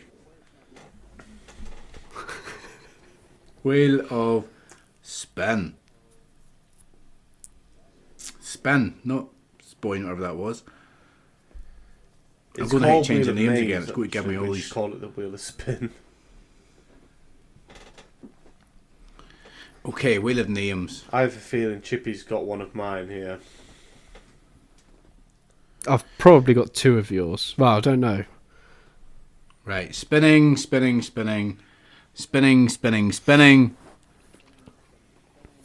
And we've got Chippy. Chippy, you're going. Bastard. Yes. Right. We're all probably picked the for same me, person. there is only one Rookie of the Year. Yes, there is only one Rookie of the Year. I have got three, and they were very good, but the one that stands out for me has to be David Alonso. Well, that was difficult, wasn't it? Right, well, let's give us your reason why. We all know why, but give us your reason why. Yes, because he's in a good team, but he just, it took half the season to really start a championship push, but he really came back into that championship. And as a rookie, we're all on the hype train. Could he be as good as Pedro Acosta? Yes. We thought he was going to. At one stage, he was a genuine contender, and considering it's his first year. Yes. And it was. And he's one rider that we all like. That sort of joke. He seems to. That sort of joke you can make once you get to our age, you can be like, oh, he's not even out of nappies. Once you get old enough where you actually have to start thinking about possibly wearing nappies, you can start making jokes about younger men just being out of nappies. Have you ever walked up the supermarket and seen the nappy pants for men? Oh, could do with them in a night out. No. Stop the dribbles. I think about that because Chippy told us that he gets little dribbles sometimes. So right, so who's next? Yeah, I do quite often. So do I. So do I. You just have to. You just got to own that shit. Right, so here we go. Pod, isn't it? Little Dribbles, the name of this pod. Who's your rookie of the Chippy, year? I Ash? want you to have a guess at who you think I'm going to pick before I say it. No, just say who. I think he's in BSB. Well, you're wrong, actually.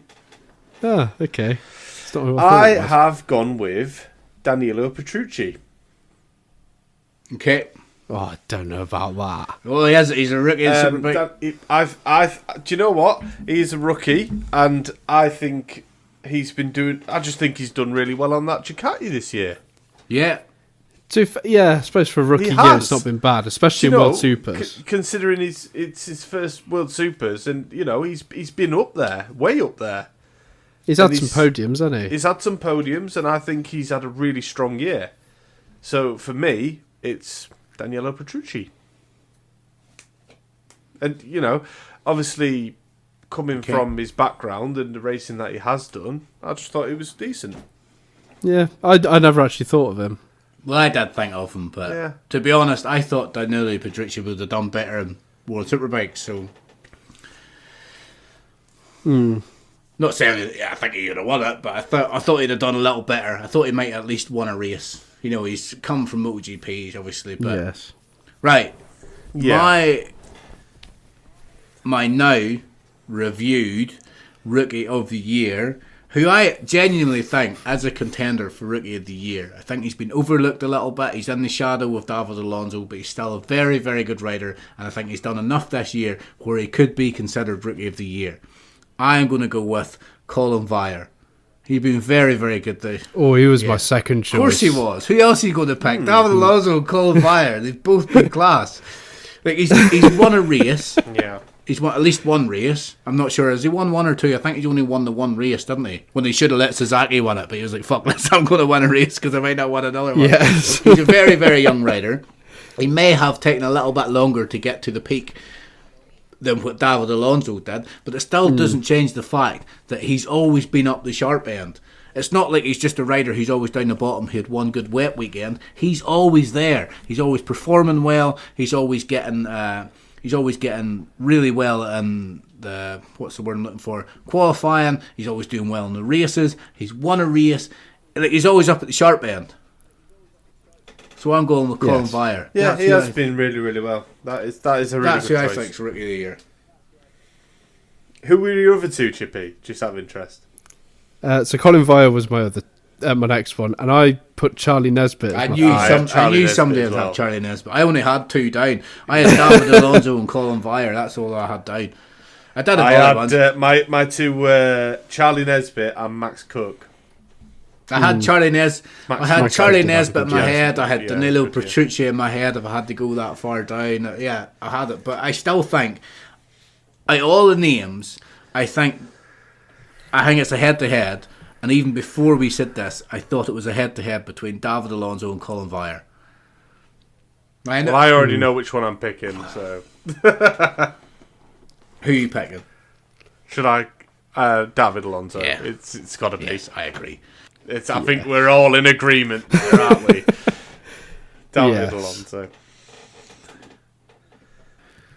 Right, what do I go with now? Do I go with Young Rider of the Year or Best Brit? You choose. Let's go with Best Brit, because I think we're all going to agree quite easily on this one. Right, Best Brit. I think you might be shocked, Chippy. Right. Considering that, obviously, Sam, you got to go first and Chippy got to go second. Can I go third? No, I'm going to spin. It's just, no. Oh, all right, okay. Or do you want to go first this time? That'll be between Chippy and I. That makes sense, because then we all get to go first, right? Yes. Ash, yes. You're first. Right, okay. My Brit of the Year. I wonder who is Tommy Bridewell. Okay. That is my Brit of the Year. Okay. He's had an amazing season racing. Obviously, finished as champion. Yes, he did some silly things along the way, as we know. His name is also a contender for some other awards in my categories. But all in all, he was brilliant racing. Brilliant racer. I think he went into the season with a definite winner's mentality. Absolutely. He was like, this is my championship this year. Yeah. And so that's my nomination. He was my second choice, if I'm honest. Yeah, I thought it would be. I know what your first one is. Yes. It's obvious what your first one is, but yeah. Right, you two then. I think I must have froze there for a second, but I got the gist of it. Tommy Bridewell as your Rider of the Year, or your Brit of the Year. And he might be another award somewhere. Right, let's see who's going next.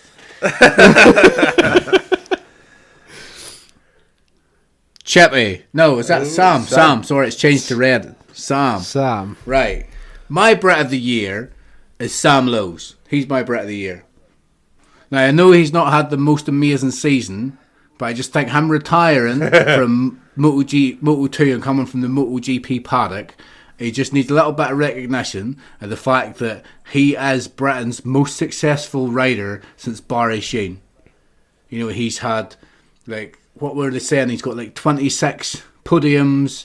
He's got loads of pole positions, and he's got 10 wins. He is a really good rider.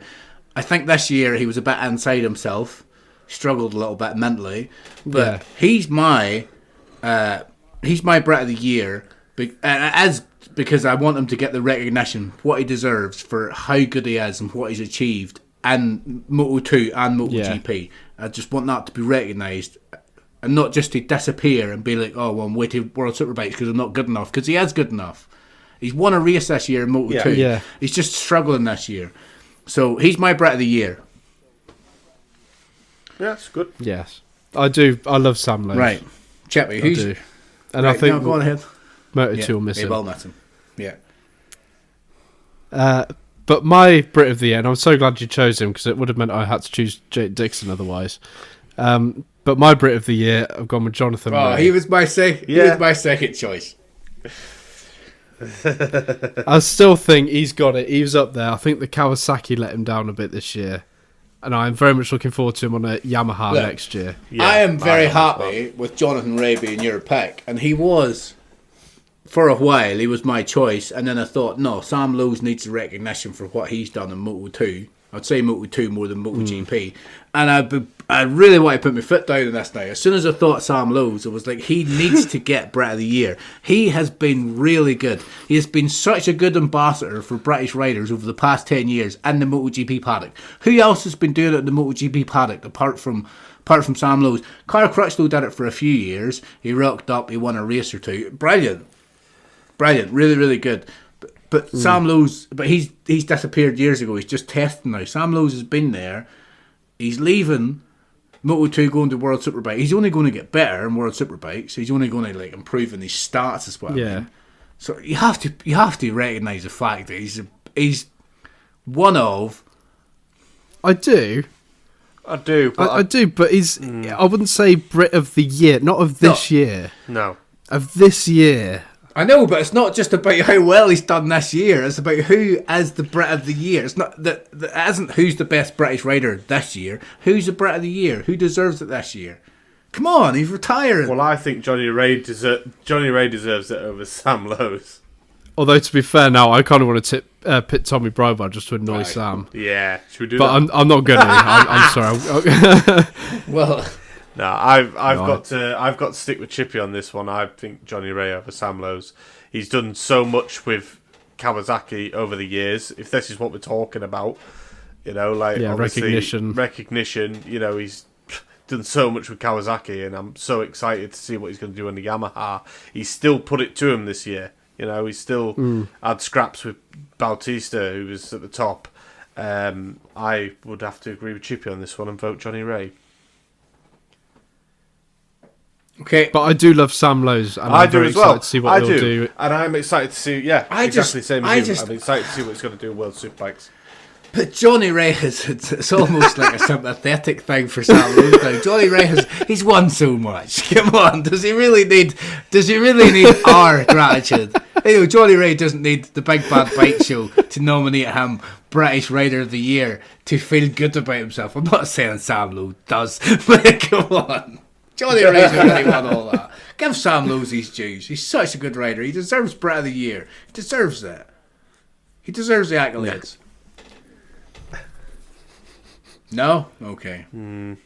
Right. I'm going Johnny Ray. Well, Sorry. I'm not. To be honest, I had Johnny Ray in my head until I went for a pee, and then I thought Sam Lowe's. So the more I thought about Sam Lowe's, the more I thought he needs to win. But I'll go with Johnny Ray. Fine, that's Brit of the Year. Right. All right. This one.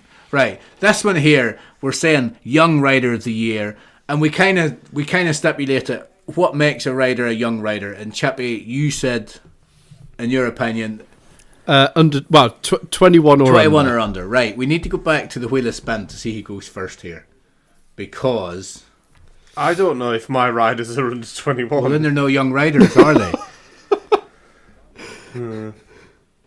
Sam. If you've picked Valentino Rossi. Sam. Oh, fuck off. I go first. Right, well, I think this is fairly obvious. Riders under 21, whose best rider is obviously Pedro Acosta. He's only 19, so he's obviously Young Rider of the Year.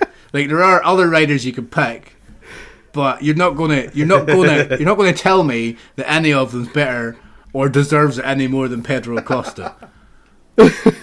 Yeah. I mean, come on. I think It's going to be difficult to argue against. Everybody had that in there, I think, didn't they? Ash, you were saying you didn't know if your rider was under 21 or not. Choice.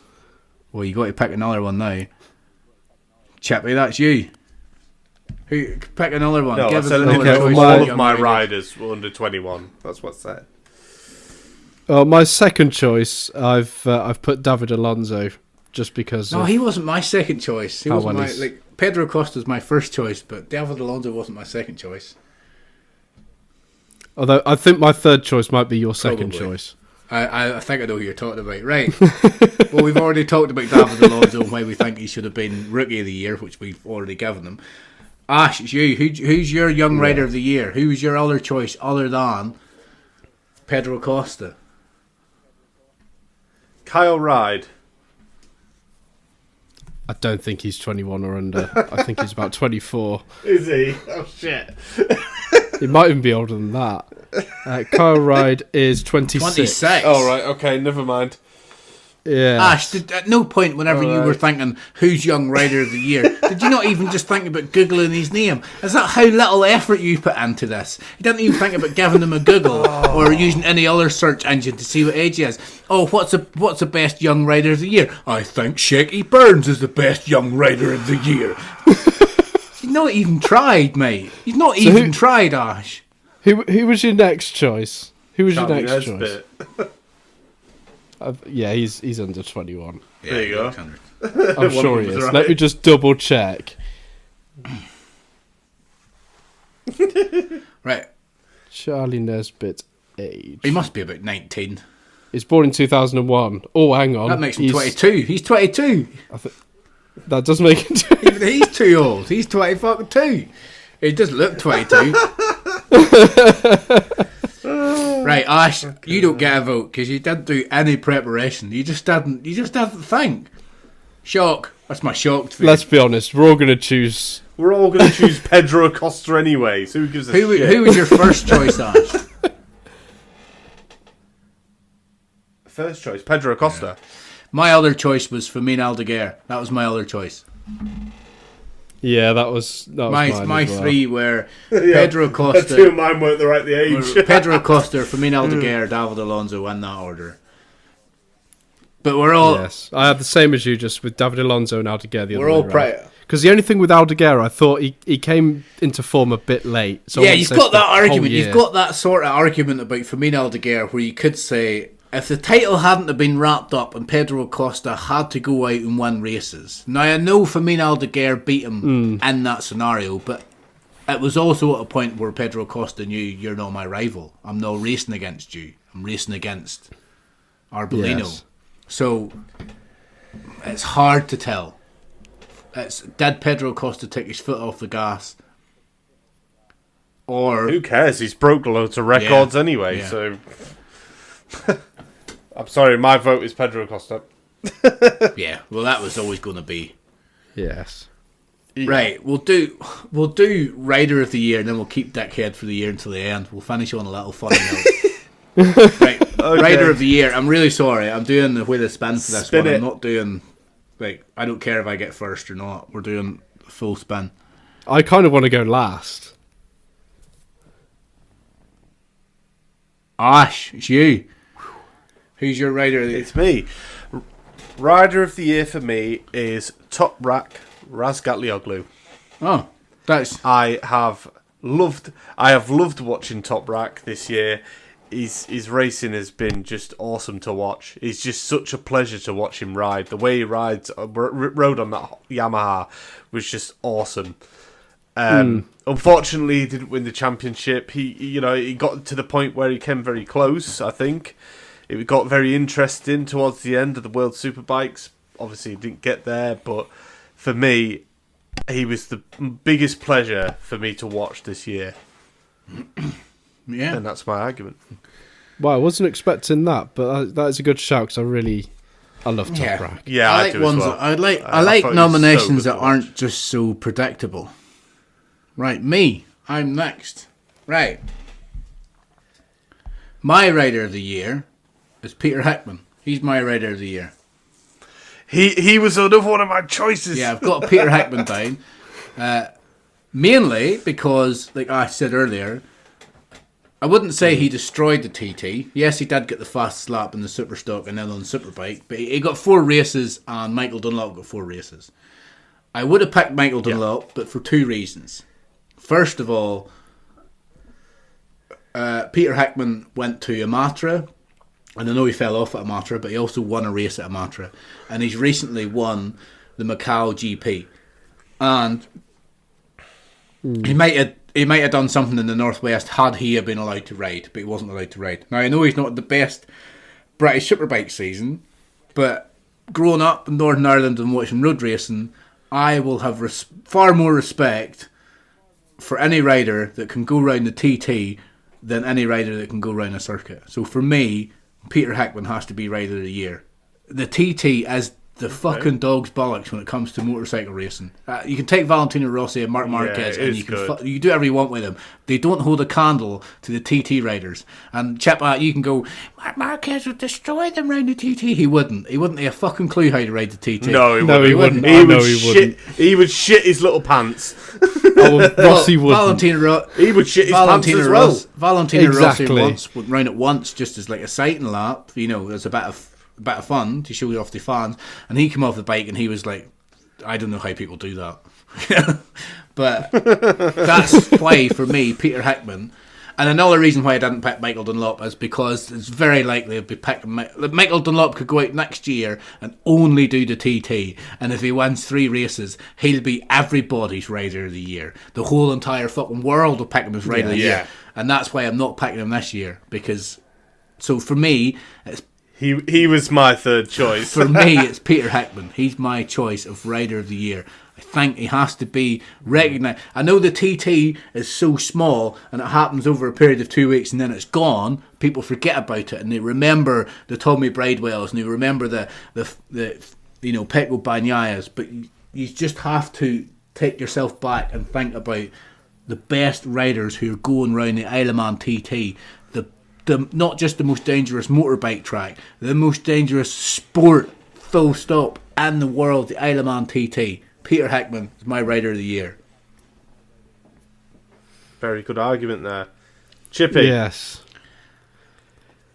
I've been sat here trying to decide between 2 and I still can't decide, but I'm going to go with, and this is really boring, I'm sorry, but I'm going to go with Pecco Bagnaia, just because I think he was the complete package this year. Well, he won the championship. He was...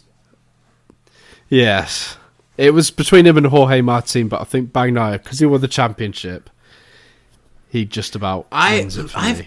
I would argue that the only reason the championship became so exciting was because Pecco Bagnaia let the pressure get to him and dropped a lot of points. He was 65 points ahead at one stage. Now, I know he had that bad off, and Brad Binder tried his best to break his legs. Jokes, but he did right over him. Now, I know that happened. I know you could say, it's not his fault, but nobody just crashes. You don't just crash. You crash from trying too hard. You know, he asked too much of the bike and he crashed.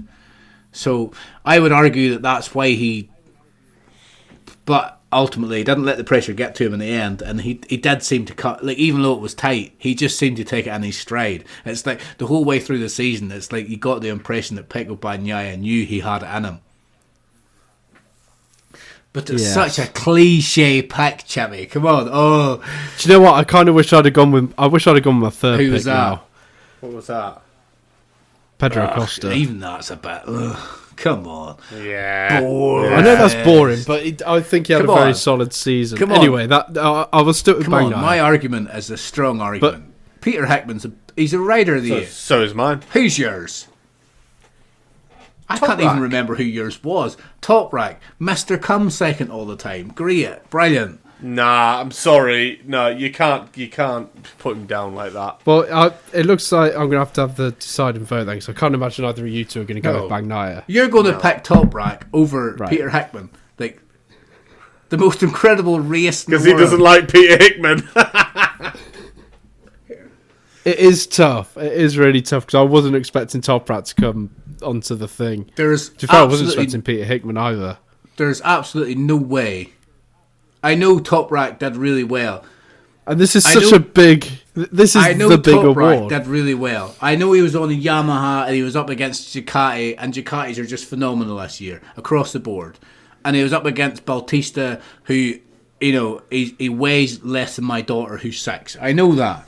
I know what he was up against, and I know he did really well. And I understand that he could have been closer to the championship had his Pirelli tyre not blew up. I understand all that, but we're talking about a rider that's gone out in the TT and not just won the TT, but you look at Michael Dunlop, who is arguably the best rider ever to go round the TT, and Peter Hickman's beaten him, and he got 4. Like, whenever Michael Dunlop got, I'm not disputing I'm not that. talking to you I'm now. not I'm talking to disputing that at Chippy all. now, because you're not going to change your mind. I'm talking to Chippy. Whenever Michael Dunlop was going out there, everybody had him down for a clean sweep. They were like, it's not about if he wins, it's how many he can win. And then Peter Hickman came out and was like, just because I'm not doing well in BSB, don't think for a second that I'm not coming to the Isle of Man with one intention. And he ripped up the script. He showed people, I'm fucking here to contend. And he's done it in a Matra in Finland, and he done it at Macau Grand Prix. The guy is a road racing legend. He's arguably one of the best road racers we're ever going to see. He's phenomenal. He's really, really good. He's doing it on the FHO bikes, and in a Matra, he did it on his own racing bike as well. His own PHR Racing Triumph. He's done it on that as well. He has to be the rider of the year. He has to be. Why can you go out and win that many TTs and not be down as rider of the year? And you pick Top Rack, who's going to BMW. So Chippy. I haven't picked anybody yet. So, go on, Ash. Give me your case. Okay, I'll give you my case. So, do you know how much he's loving this right know. now? Do you know how much Chippy's loving this? Just sitting there with his coffee, his feet up. Ew. No, that's fine. I'm like the king deciding who eats the pie. That's the Simpsons reference. Right, you've had your 50p. Shut the fuck up. It's my turn. Right, so obviously, as you know, World Superbikes was a bit plain this year. It started off, Bautista was absolutely smashing everybody because obviously the Ducati was too powerful, and they didn't limit it. Ducati fast wasn't enough, too powerful. right? If the Ducati was too powerful, why was Rinaldi not doing that? Batista's just a... Because Ronaldo's shit. so- Anyway, right. You've had your say. Yeah, shut up, Sam. Shut up. Anyway, right, so obviously Bautista was fucking absolutely smashing it, as we know. Yes, the argument was they didn't limit the revs on it enough in time to make it more interesting, or because it was too powerful. But at the same time, with all that time that Bautista was winning, Top Rack managed to claw back so many points, and he managed to claw it back in style as well. He was such a pleasure to watch this year, sliding the back end of that bike. Nobody can ride that Yamaha like Top Rack did. And he managed to claw it back to make World Superbikes interesting again. We actually got to the point where we were like, fucking hell, Top Rack could win the championship here. he could actually beat Bautista, which we never thought would have been possible at the start of that We World never Superbike really, series. nobody ever really thought that. No, I'm sorry, but we did. We all did, and we said it on this pod. Yeah, I know. And I believe that is why Top Rack is the rider of the year. Wow. That's good arguments from both of you, but I think I'm going to go with Peter Hickman. You have to. Do you know Just what? because of that. Ash has got him down as well. Ash has got him down in his... Even though, I have. And even though I have made that argument about Top Rack, I am also going to pick Peter Hickman because I want a Brit to be Rider of the Year. Well, now it makes it sound that you're picking it just because he's British, not for the fact that he's done is absolutely phenomenal. No, honestly. No, but hang on though. I've already chose Peter Hickman as one of my things on one of the previous things, and I mentioned the reason why, and it is the reason why. He did something which was absolutely phenomenal on a fucking superstar. What did you pick him as best? Yeah, Top Rack. That's the tipping point for me. Top Rack also had a really good year for me personally. It was a pleasure. Did you pick him as best Brit?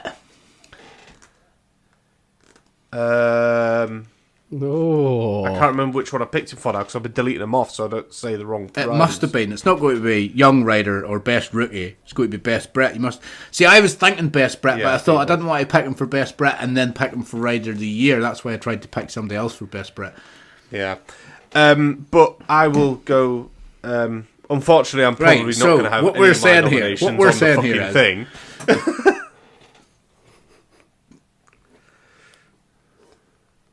It's just may as well call this the Chippy and Sam show. Right. Well, if you look at all my nominations have gone down the fucking toilet. Well, if you look at the doc, it pretty much as the Chippy and Sam show. So there you go. Right. So what we're saying is the Big Bad Bike Show's Rider of the Year is Peter Hickman. Yes. There we go. That's it. Even though I know that hurt, We'll have to put that on our social Chippy media tomorrow, bit, I think. or whenever this podcast goes out. Peter Hickman is our Rider of the Year. I don't know. Are you actually recording, Sam, this time? Yeah. That's rich coming from you. I'm still recording. Okay. Maybe my dickhead of the year will get chosen. At least I'll have one nomination on there. Right. Well, I think we're all going to go for the same dickhead, but no, I've got three I'm names not, down. You see, I'm going to go for a different dickhead. I've got 3 names down as well. I think me and Sam have got the same. I think I've probably got the same as you guys. Probably. Right. So, spin that wheel, Sam. Spin that wheel. I'm going for. I don't want to go first. Bastard. This is so hard. I don't know who. Do you want me to go first? I don't know who to pick. I don't know who to pick. Now, if anybody's listening to this, if they're still listening to this after nearly 2 hours, if you're still listening to this, and we give you your dickhead of the year, and you get all upset about it, we're only having a bit of fun. Like, I appreciate anybody that can put their leg over a motorbike and go fast for our entertainment. Yes. This is just a bit of fun, just to say somebody that maybe made a bit of a fuck up this year, that if you're in a pub, you'd maybe give them a nudge and say... a bit. You'd give them a bit of a nudge and just say, mate, you a bit of a dickhead, weren't you? You know, here's a beer. Let's drown our sorrows together, right? We're not trying to take the piss. We're just trying to lighten the mood a little bit, okay? I don't know. I've got 3 names down here of people that I feel have made a bit of a dick of themselves this year. But I think ultimately I have to go with Jake Dixon. That's who my dickhead of the year is. Jake Dixon. Ban him! Ban him! It was just that interview. Yeah, it was that interview that did it. It was. Does anybody have any other names? I know we were doing the whole... Yes. Right, you do? Yes. Right, cool. Let's go. Let's see who's next. Well, Jake Dixon was actually my second choice. Right. Jake Dixon was my second choice too. He was, right. I think I know who your first choice was. Who I thought about as well. Right, that is Chippy. Who? Go on, Chippy. Yes. For me, as much as I like him, it's got to be Tommy Bridewell. Say that. I had Tommy Bridewell down as well, so he was my second choice. At the start of the season, I'd loved him to win the World Championship. The British Championship. Yeah, you had your nose up his arse at the start of the season, like. Yes. and it was it Alton Park when it all kicked off, when he was adamant that he won the race when he actually came sixth because of the safety car thing, and that's flipping everybody that's control. That's why I was saying Alton Park was such a better race weekend than Brands Hatch, because Alton Park was amazing. It was such a good weekend. But in saying that, it was also very sad, because that was like, I feel bad saying it was such a good weekend whenever that was the weekend they were paying homage to Paul Baird. So yeah, there was. I was on the grid for that. I played homage with them. Yeah, you're probably the only person there I actually hadn't a fucking clue who he was, but yeah, you enjoy that. I know. We even walked past him at Knockhill. I was like, "Oh, there's Paul Baird there," and he was like, "Who?" Does that bird come out at winter time or what? What? I'm not seeing Paul.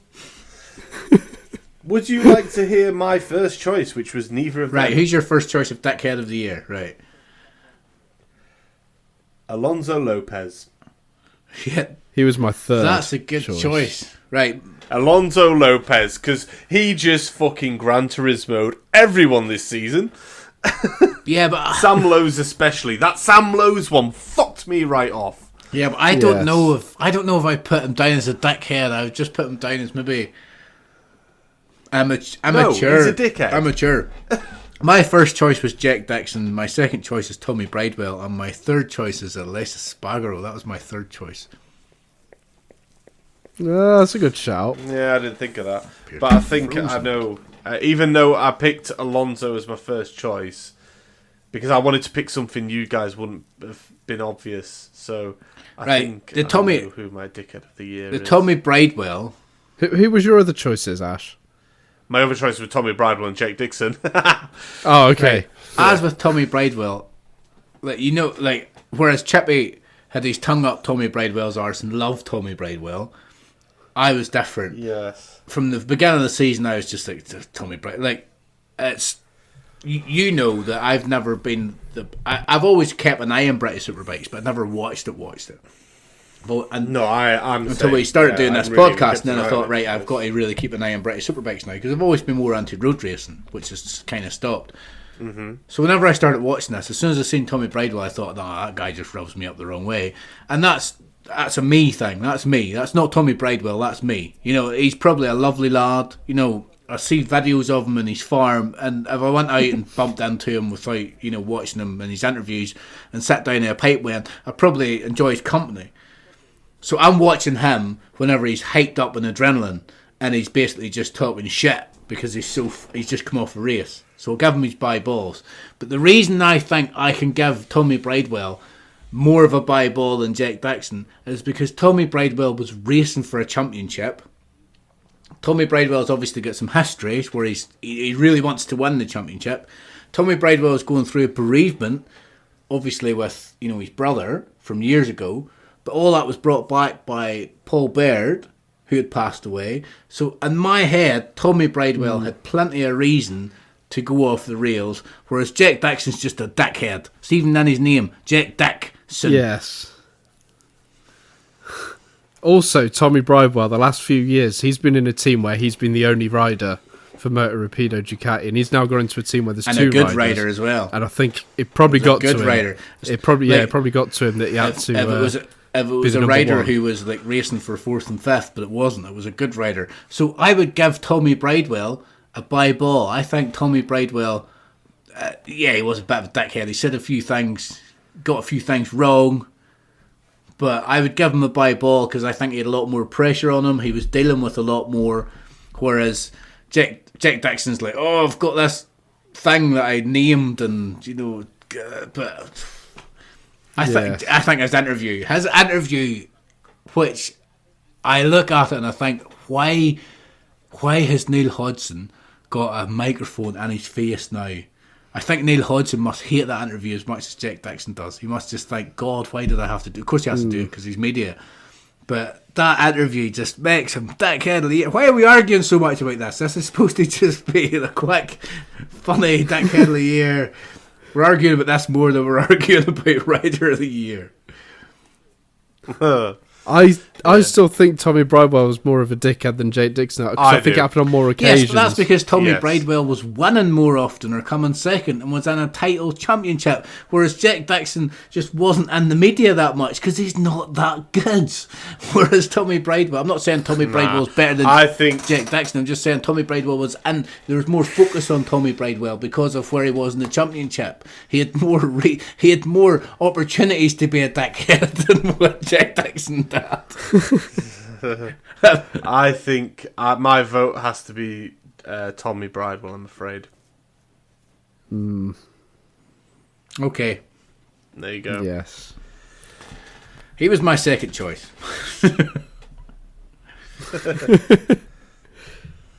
Well, there's one question I was going to quickly ask you, which I deliberately left off the doc. Which was the championship this year that had you the most grit? Which did you enjoy the most? BSB. MotoGP. No, BSB for me as well. No, BSB was actually really good to watch this year. Considering it's my first year properly watching it. No, I have watched BSB before. Like when I say I'm not, I don't watch it. I have kept an eye on it before. Like I remember watching it when Alex Lowe's won. That was a really good year. Like, I have watched it, but for me, MotoGP, and it's no other reason. And this is not BSB's fault because obviously there's less money in it and there's less tracks. But for no other reason than the fact that there's not enough rounds to keep me hooked. There's not enough rounds to keep me in it. Whereas MotoGP is just week after week or fortnight after fortnight. I think you can end up having too many rounds though. I don't think MotoGP is at that point. I think is it Formula One that has? I think Formula One has some like a few more races, and it just makes the rest of it just gets too much and makes it a bit boring. Maybe, but the fact that MotoGP had 20 rounds this year, and it had a sprint race in every round. It's not just like one or two. It had a sprint race in every round, and it had a feature race, which was 40 races. 40 races. 40 races. I know BSB had 36 races because they had 12 rounds and 3 races in every one, but they only had 12 rounds. So they're very sparse, whereas MotoGP is really, really dense, and it still came down to the last race of the season. Still come down to the last race of the season, and there's so much more going on with MotoGP. Like British Superbikes, from very old, I know they do the whole the showdown. It's like Kyle Ryde still get a chance and Leon Haslam still get a chance. And I know the pundits and the media and they all try and push it like everybody still get a chance, but we knew they didn't really. We knew ultimately it was between them two, and we knew that very, very early in the season. Whereas MotoGP, for a while, there was 3 riders in it, and it's such a better championship. It is. It is. It's not. BSB's better. It's not better. Absolutely not. It is better. It's not. They're riding around fucking go-kart tracks compared to what they're doing in MotoGP. Yeah, some tracks are smallish, but Knockhill. It's better. Yes. Anyway, even though that wasn't a question on the official thing, I agree with you. BSB was bad, but yeah. Yes. BSB, it was very good. I wouldn't hold it against anybody to have BSB down as the best championship this year. I personally enjoyed MotoGP more, but I think we can all agree that World Superbikes is probably the most dull. Yeah.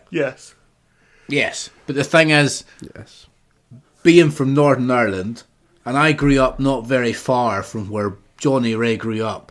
Whenever Johnny Ray was winning year after year after year, it didn't bother me that much. I was really happy. I liked World Superbikes then. But there did seem to be more of a fight in it. Yes. Yeah. Right. So, to reiterate, our rider of the year is Peter Hickman. He is our rider of the year. Our young rider of the year is Pedro Acosta. Our best rookie, I'll just write Pedro Acosta. Or the rookie of the year is Dazzle Alonso. The Brit of the year, which obviously should be Peter Hickman because he's our rider of the year, but not to have the same name twice. Our Rider of the Year is Johnny Ray. The Dickhead of the Year we're putting down is Tommy Bridewell, even though he has the British Superbike Championship. Or champion, not champion. He's not the championship, he's the British Superbike champion. And the best race of the year was the Australian GP. Yes, if you say so. What? No, well, that's what we've. That's just what we come to democratically. Ash, if you say so, yes. Not what I say. It's not what I say. It's what we have come to collectively. This is coming from the guy that came for. Oh, I'm going to put Young Rider of the Year 21 or under, and the only two names he gave us, one was 26 and the other was 22. 26, not even close. Oh, democratically, like I didn't have a say. It's almost like I put no effort in and didn't get to say what I wanted to say. And when I did say what I wanted to say, they were too fucking old. Fuck off. Fuck off. I did put effort. Fuck off. Fuck off, you. Fuck off, you fucking cunt. It said. Right. Do we have anything else to talk about? Right. Nah. What about your question, Chippy? Well, I can't say if you want. Right, Chippy. You are both sitting here like you want this to come to an end. Ash, if you don't want to be here, mate. No.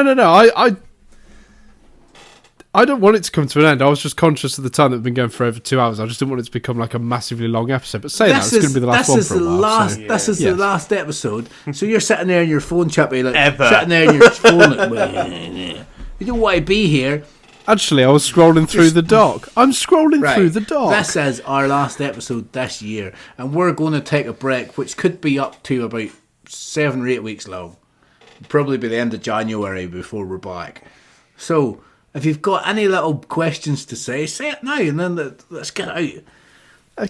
Okay, well, I'll say it now then. All right, then. If you could go on a night out with one rider, past or present, who would it be and why? And I'm generally thinking somebody that's you're gonna have a good time with, you're gonna have a good laugh with. Of course, that's what you're thinking. Why would you want to go out with somebody that there's a language barrier? You wouldn't want to do that. You want to go out with somebody that's a good time, or somebody who's really old and that's gonna go to bed early. Do you know what? I'll just fucking go.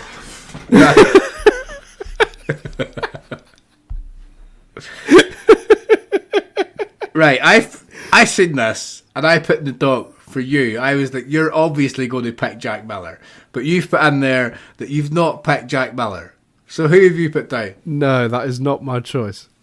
I've gone with John Hopkins because I think that sort of squeaky Californian accent, and I think he's a bit of a joker. I reckon you could have a really good laugh. Apparently, he was a bit of a joker. Yeah, apparently he was that sort of guy that if you turned your back, he would do something to you. He'd fucking annoy you. Yeah. Well, I heard a story of apparently he decided one night just set fire to a load of petrol, so he like poured it all out on the ground, made like a big circle, stood in the middle of it, and somebody shouted, "Don't light that!" and he just lit it, and there was like this massive fireball, and then he was just like running through. Chippy, right now, running away from it, like smoke pouring off his head. I've got 2 daughters, right? One of them is really quiet and doesn't do anything wrong, and she's really, really nice, and she's a little teacher's pet, right? And the other one is a fucking devil, and she will do anything. Like, she's up to all sorts, right?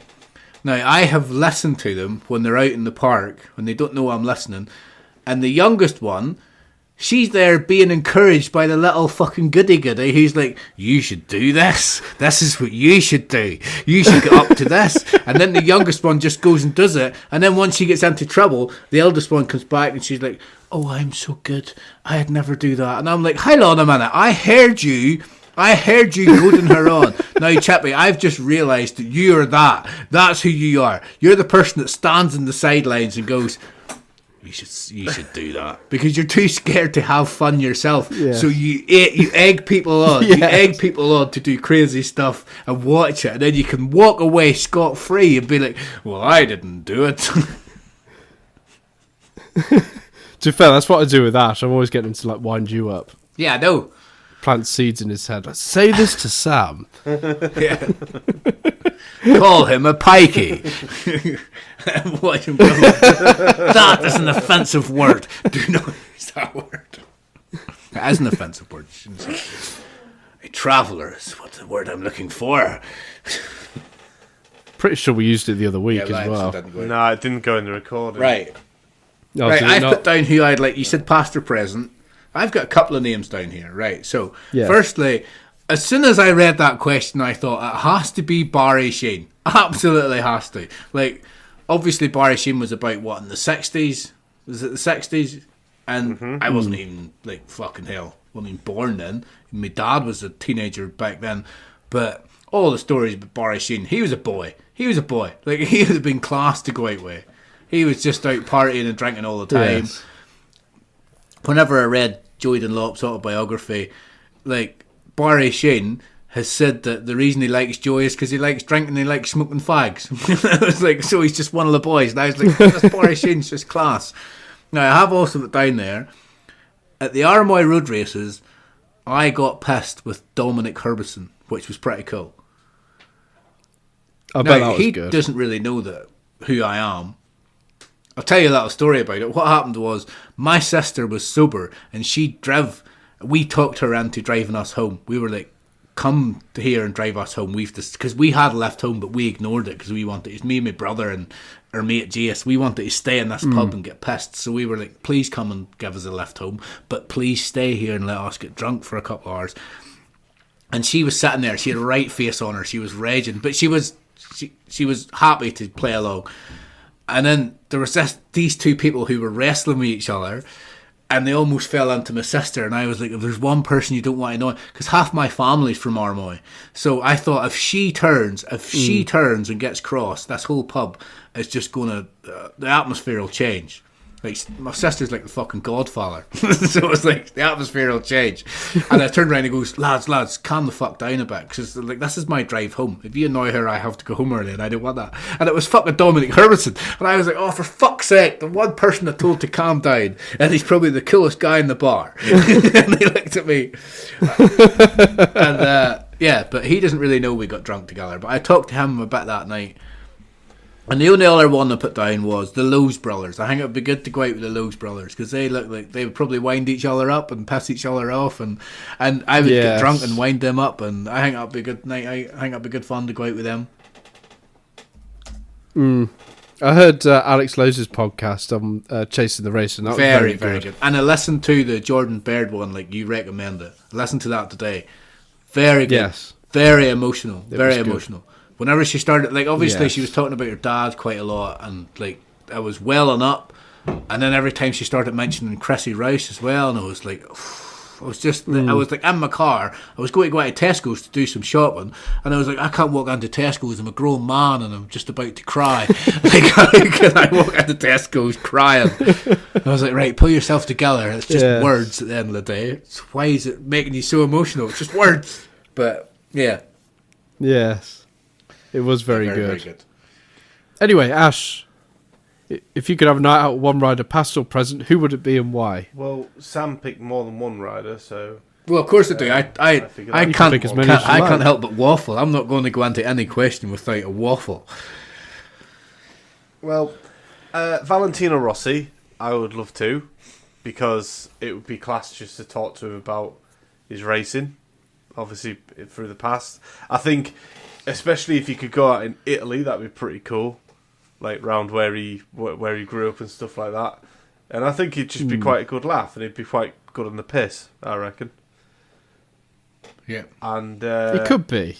Yeah, or he could be really boring. I don't know, but Yeah. I just imagine he's just like. I imagine he's just fucking nuts. the thing is, Yeah, I can imagine he's a bit of a character. yeah. I imagine he'd be a bit of an Ollie Bartlett, but Italian. Well, you can't say that because nobody knows who you're talking about. You just said some random dude. Yes, but it doesn't matter. We know who he is, so it doesn't matter. Yeah, he's nuts, basically.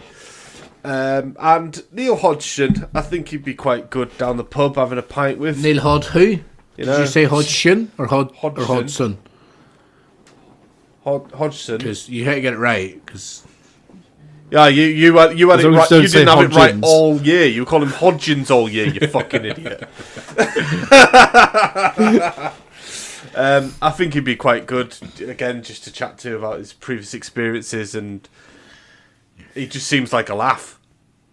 just seems like a laugh to Neil Hodgson. He's very opinionated, which is pretty cool as well. Well, it has to be. He's in the media. Has to be opinionated.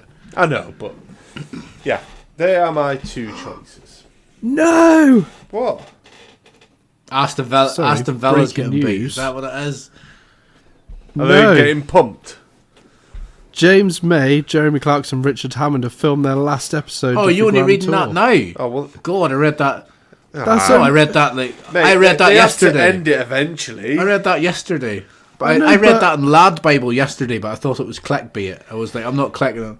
Oh, Lad Bible. That's well, they obviously got it right. The reason why they'll be only recording one more is because Clarkson's too busy filming Clarkson's farm now. The reason they're only recording one more well, is because Jeremy Clarkson could die any minute because he's really old and really unhealthy. And James May's probably not the healthiest person in the world either.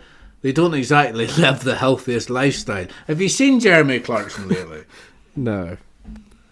Not lately. Wow. On the last... No, but the thing is, if Jeremy Clarkson was just some dude that went down the local pub who he shared a few Guinness with and somebody said, oh, by the way, Jeremy's died, you would think, well... that was to be expected. The guy looked really unhealthy and he drank quite a lot, so there you go. Oh, apparently the BBC understands options are being explored for a new incarnation of Top the show. Gear. Top Gear. So what's happened is Freddie Flintoff crashed the car and went, wah, wah, wah, I'm driving really fast cars and I crashed and now I'm scared and I don't want to do it. How many times did Richard Hammond crash a car in Top Gear? That was pretty much every week he went out and crashed the car, and there was never any mention of him. Oh, I'm not going to do this because that's like a more like doing Top Gear and crashing cars. I thought was like that's going to happen. You're driving really fast cars really often. Eventually, you're going to crash. That's going to happen. Yeah. And then it was like, oh, I had a bad crash. I'm scared. But that's nothing against Freddie Flintoff. He's not. He might like cars, but he's not. He's nowhere near. He's nowhere near what Jeremy Clarkson. Jeremy Clarkson, Richard Hammond, and James May love cars that much. They're such an enthusiast that if they go out and crash, they're going to wake up the next day and go, "Well, I still want to drive cars because I love cars." It's like a motorbike rider going out. See how I segue this? It's like a motorbike rider going out and riding and crashing. Like Lee Johnson, for example, he had such a bad smash. But the first thing he thinks of is, well, maybe not actually the first thing, but it's on the forefront of his mind where he's like, well, why get back on the bike and start riding again? Because it's just in their blood. And that's the difference between Freddie Flintoff and James May and Jeremy Clarkson. So I'm not surprised that now they've axed Top Gear, that the BBC are like, well, here's an opportunity to rebrand it with the fucking trio. Yes. How good would it be to have proper Top Gear back again? Yes. You would have to... Robert Dunlop, that's another good example as well. Smashed up all his body pretty much, one side of his body and his leg. Oh, you'll never ride a bike again. Yeah, alright then. Watch me. Hold my beer. That was the TT 1994. Yeah, a few riders did that, smashed themselves up and came back, defied all expectation. But right, is that the show? That's the show. Is that the year? That's the entire year. That is the entire year. So if you're listening to this podcast and you're still going after 2 hours, then well done. Right, let's just reiterate this. This idea for a podcast started a few years ago. Well, not a few years ago, like maybe a couple of years ago, where we were just... I basically said to you we could start a podcast because we always talk about bikes. And you thought I was talking shit. And then we sat for about an hour talking about bikes, and I just said to you, look, whenever I say we could start a podcast, what we've just done there could easily be a podcast. And you thought nothing of it until about 6 months later when we all moved away, and I sent you a message saying, I'm going to start a podcast, please start it with me because I need someone to hold my hand and do some tech stuff. And here we are, a year later. We've done an entire season. We have. I know I talked earlier about how there's times when I'm like, I can't be fucked. But ultimately, if I wasn't doing this podcast, I would probably still be messaging you guys talking about bikes. So, yes. Yeah, that's very true. And I don't have any... And it's been fun. Yeah. It's been funny. It has been. And it's like, if the truth be told, which this is a bit sad, but if the truth be told, I don't really have much of a social life. I've got to that age... And pubs are dying. Well, we know Chippy doesn't. Nobody goes out as much as he used to. Who the fuck's got the time or money? No. So this is... Yeah, that's true. This has kind of become my whole social life now. Yeah, but I'm glad we started it. I'm looking forward to next year. I think we've learned... Have you learned anything this year? You learned things about it? Yeah. A lot. I think we can go on to next... Yeah, I've learned you are a whiny little bitch. We can go on to next year. Well, if you pull your wee it, maybe I won't have to whine so much. So we can go on next year, knowing the mistakes that we made this year, and we can improve next year. So if you're listening to this podcast and you're still listening, and you've enjoyed the Big Bad Bike Show, please let us know. It's my understanding that there are a few people out there who have the Big Bad Bike Show as their number one podcast. If that's true, please put it on our social media.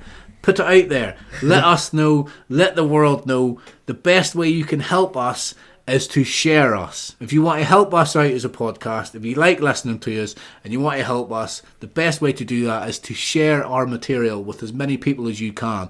And social media gives you that platform. That's why we have started our own social medias, so that you can do that.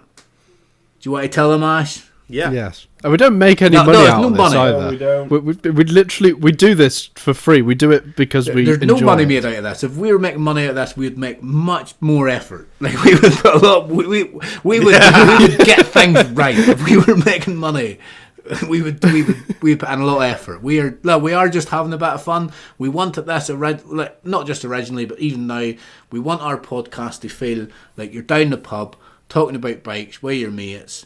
You digress into a bit of bullshit. You come back to bikes again. It's not too serious. We're not trying to say anything that you haven't already heard. We're just trying to have it like a bit of a conversation. You can get involved. Like, if you enjoy our podcast, please let us know. So we'll do our socials for the last time this year. Ash, do you want to do it? Do you want me to do it? I'll do it. Yeah, I'll do it. I'll do it for the last one. Last one of the season. That's it. So if you'd like to send us an email with feedback or anything like that, it's podcast@bigbadbs.co.uk.